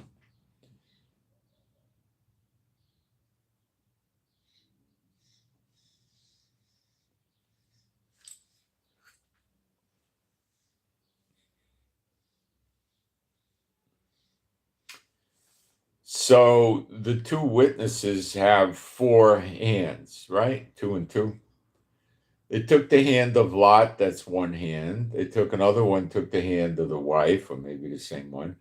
And then the hand of each of the two daughters, that's four hands. And they held each of them by their hands. It's kind of nice when you think about it, how, soft and affectionate they were. And while he lingered, the men laid hold upon his hand, upon the hand of his wife, and upon the hand of his two daughters. Jehovah being merciful unto him, and they brought him forth and set him without the city.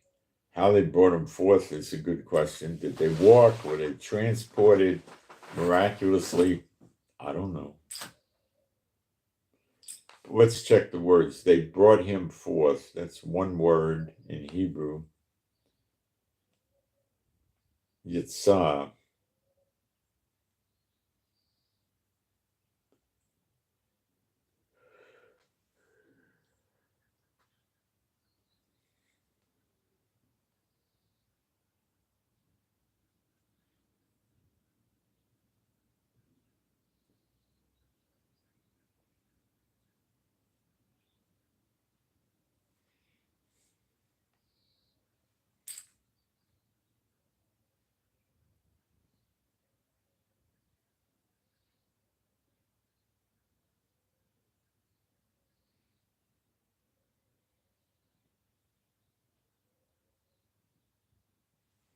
Okay.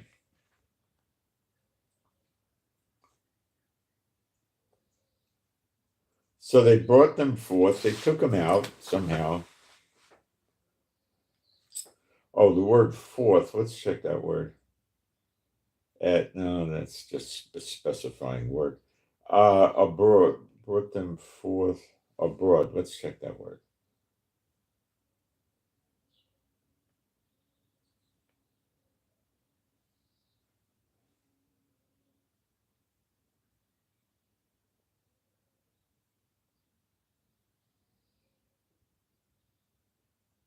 No, it means like separated them. Okay. that he said, escape for thy life, look not behind thee, neither stay thou in all the plain, escape to the mountain, lest thou be consumed. And Lot said unto them, O, not so, my Lord. Behold, now thy servant hath, if thy servant hath, wait a minute. Behold, now thy servant hath found grace in thy sight, and thou hast magnified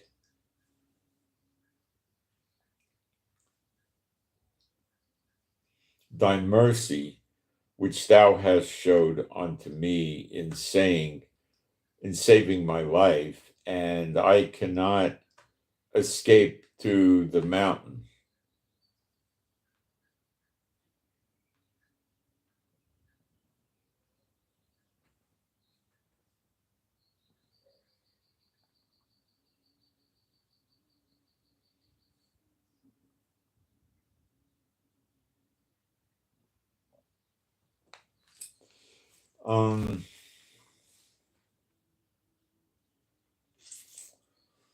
Thou hast magnified thy mercy, which thou hast showed unto me in saving my life, and I cannot escape to the mountain, lest some evil take me and I die. Behold, now this city is near to flee unto, and it is a little one. Oh, let me escape thither. Is it not a little one? And my soul shall live. And he said unto him, See, I have accepted thee concerning this thing, also that I will not overthrow this city.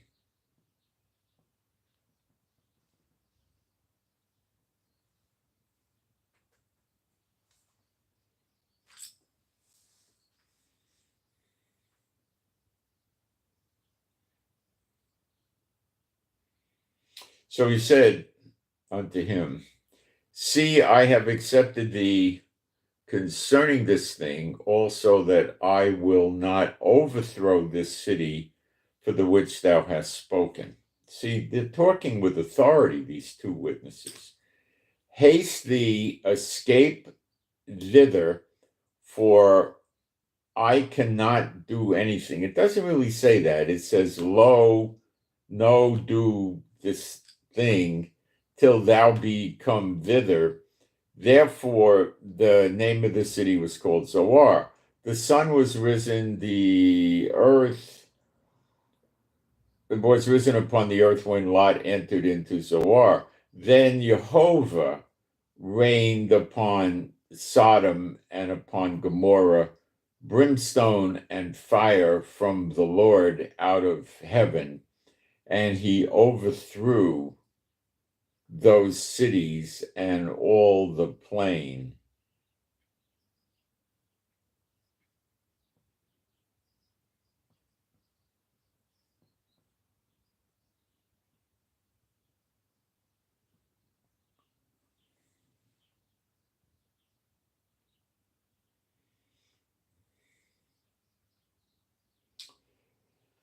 The inhabitants of the cities and that which grew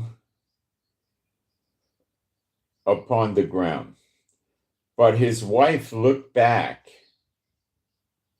from behind him, and she became a pillar of salt. And Abraham got up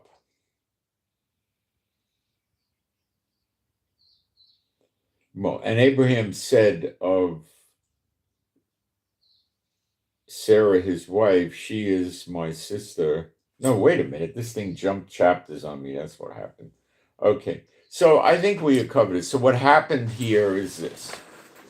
The two witnesses, it's saying they burned up and destroyed Sodom and Gomorrah, but it's also saying God sent fire and brimstone down from heaven. So how do you put it together? You go back to Egypt with Moses and Aaron. God doesn't do anything unless first it comes out of the mouth of the prophets, right? So the two prophets, Moses and Aaron, went to Pharaoh and told him what was going to happen. And then shortly thereafter, it happened.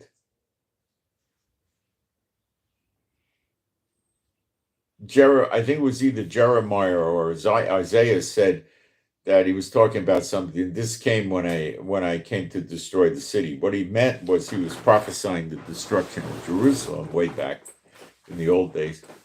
And Jerusalem wouldn't be destroyed until God revealed it to the prophets first.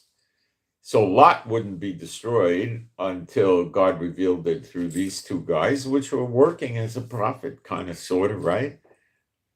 Although they didn't preach it to everybody, they preached it to Lot, who was probably who God was concerned with, I guess, or maybe not. But they said they did it. So they were working. The point is, they were working like Moses and Aaron. They were declaring it and calling it down, and then God did it. Okay, now, where am I taking you? Zechariah 12:6.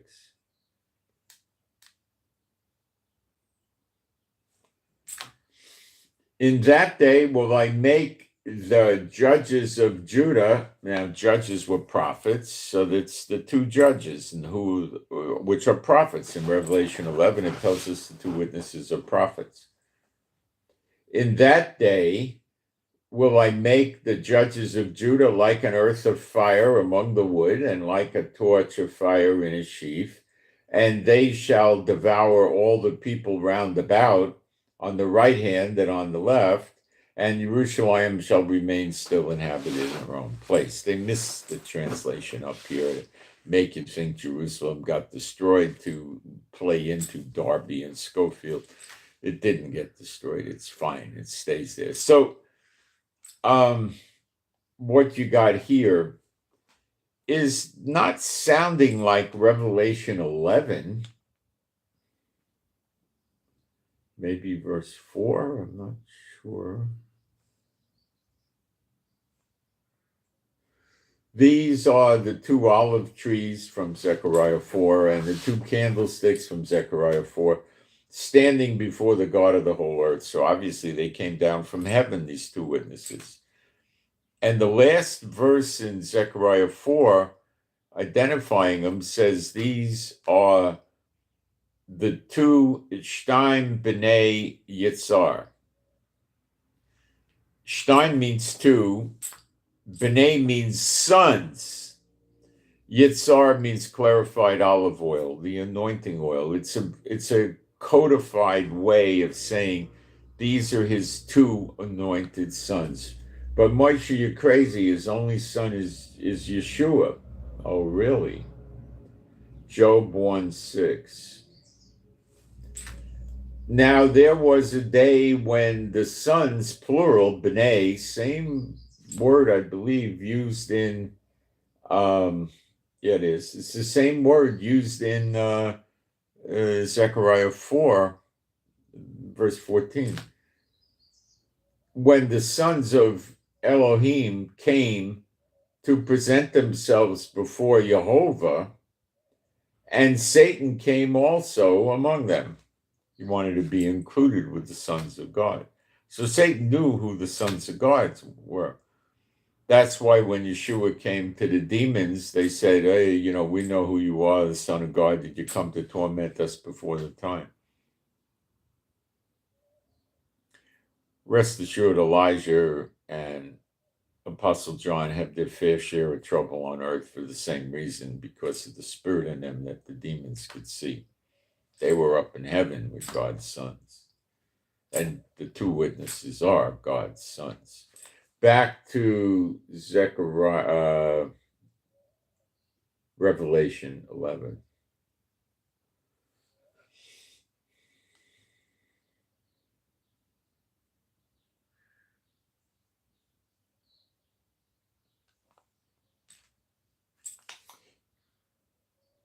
Stupid thing threw me into 12.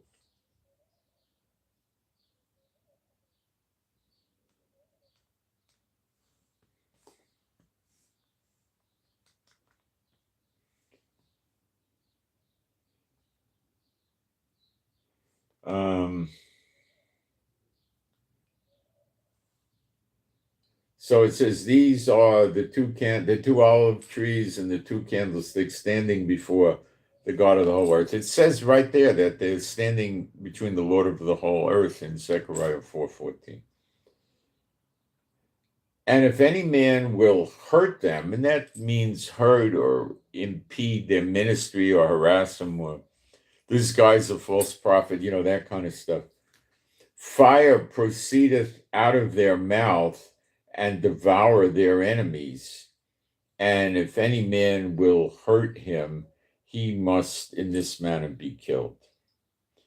These have power to shut heaven, that it rain not in the days of their prophecy, and have power over waters to turn them to blood, and to smite the earth with all plagues as often as they want. So they could call down blindness, put boils on people, turn the water to blood, fire and brimstone and hail, like footballs or basketballs or whatever they want. But the fire coming out of their mouth could be lightning, because it's the same word, and that would burn you up. But it could be fire. But fire coming out of their mouth, burning up 500,000 to 2 or 3 million of people or more, it doesn't think about it. And it doesn't say in Zechariah 12:6 that the fire will come out of their mouth. I think they called down the fire and brimstone like they did on Sodom and Gomorrah, like the days of Lot, like Sodom. That's what I think. That's the way it's looking to me as I started spending a lot of time on it. So that's the best case I can make for it. Is it possible I'm wrong? It is, but it's a little bit hard to think why God would do burning up. I mean, you're talking about, Lebanon, Syria, maybe Iraq and Turkey, I think so, and Jordan and Saudi Arabia, and Gaza and Egypt. And, what are they spinning around with the fire coming at them? I think they call fire and brimstone down. That's my hunch on that. So it's sort of like saying, did he kill him with a bow and arrow? Did he kill him with a spear? Did he kill him with a 44 Magnum? Or did he kill him with an M16? He's dead, they're burned up. They're going to get burned up. The mechanism used to burn them up is what we're talking about, because I think it's interesting.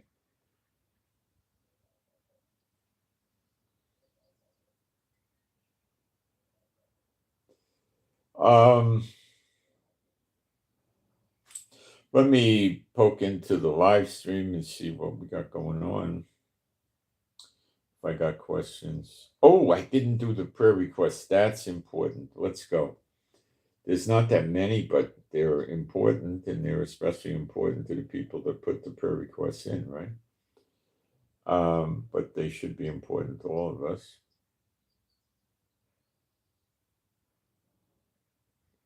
Where did they go? Oh, they're up here. Okay, first one is for TH, Tango Hotel, TH, Tango Hotel. A morning prayer for TH, who lost a close family member. So peace, comfort, joy, relaxation for TH, a morning prayer, because they lost a close family member. Next, LK, Lima Kilo, LK, Lima Kilo, LK. The prayer request is that burdens lifted off at the workplace. So this person's getting picked on, persecuted at the workplace. Maybe not for the gospel, just in general, but maybe for the gospel. I don't have the specifics. So for LK Lima Kilo, The prayer is that the burdens get lifted off at the workplace. So more peace, comfort, relaxation, joy at the workplace, right? Next one is for JJ. Juliet, Juliet. JJ, Juliet, Juliet. Now, we want to pray that this person gets a kidney for a replacement transplant. For JJ, prayer that they get a kidney for a replacement transplant. Now, the person requesting this did tell this person and get permission from this person to put the prayer request out. So this person would likely know where it came from, the Lord, right? For JJ. Now we have another JJ, related, but not the same person. God knows the difference. This is the second JJ. The prayer request is for swift and complication-free recovery from a surgery. So the second JJ, the prayer request is for swift and complication-free quick recovery from a surgery. There's one more scripture I want to read to you, Isaiah 66:8, the birth of the nation in a day. Isaiah 66:8. Who hath heard such a thing? Who hath seen such things? Shall the earth be made to bring forth in one day, or shall a nation be born at once? For as soon as Zion travailed, he brought forth her children. Shall I bring to the birth and not cause to bring forth, saith Jehovah? Shall I cause to bring forth and shut the womb, saith thy Elohim? Rejoice you with Jerusalem and be glad with her, all you that love her. Rejoice for joy with her, all you that mourn for her. That you may suck and be satisfied with the breasts of her consolation, that they may milk out and be delighted with the abundance of her glory. Now, we don't know anything about how great this is going to be, but the travail is when the woman is giving birth with the labor pains. It hurts, okay? The baby's starting to come out. We're really kind of there now with the siege in a good part already taking a place against us in Lebanon, in Gaza, the Yemen, Syria, sort of, Iraq, Iran, all of these crazy people, right? Okay. And the world hates us, always coming after us for something, right? So the actual birth in a day is with the appearing of the Son of Man. And when you see him, you have your everlasting life. And that takes you to Jeremiah 31. They shall all know me from the least to the greatest. I will put my law in their heart, in their inmost parts. That's the birth of a nation in a day, not 1948. That was the birth of an apostate false Israel that doesn't serve God. It really should be called Judah and Jerusalem. So this knocked me out. Let me see if there's anything in the chat. Remember, preparing for this and then delivering it can knock you out. If I was 22 years old, it would probably knock me out anyway.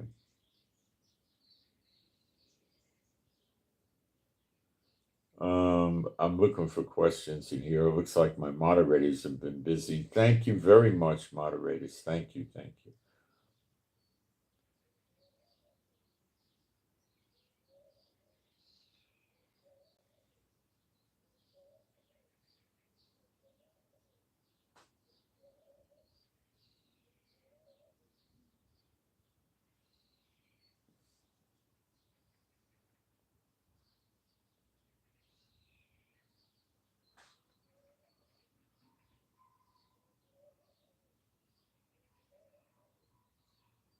I'm not really seeing questions, am I?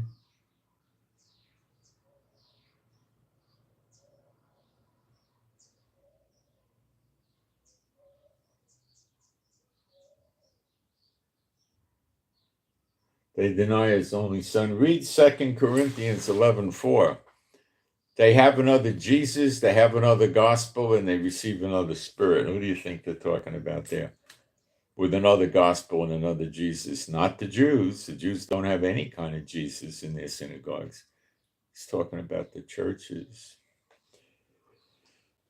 Okay, that's what I got. Now, if you're a real believer in Yeshua, you're in Israel. He calls you his brethren. He's the king of Israel. How could you not be in Israel? Because some guy with a big building and a denomination tells you you're not? Yeah, right. That's what I got for today. So I'm Moshe. Please pray for me and my wife for our peace, safety, protection, and joy, and healing of our bodies. We could always use that. Pray for our finances. We could always use that. Pray for our animals and pets, which are all rescues, that they be happy, healthy, and whole. And pray that the videos get better, and pray for the peace of Jerusalem. Please pray the fires get put out and we don't have more. And you could also pray that people understand why they're getting the fires. That would be a good thing to pray. Nothing's too hard for God. So let's see about that. And pray that the people in Israel in general know why they're getting the fires. That'd be a good prayer. And I send my shalom to all those who love Yeshua HaMashiach, and I hope you got something out of this. You might want to hit the thumbs up and subscribe. It helps the channel, and I'm out.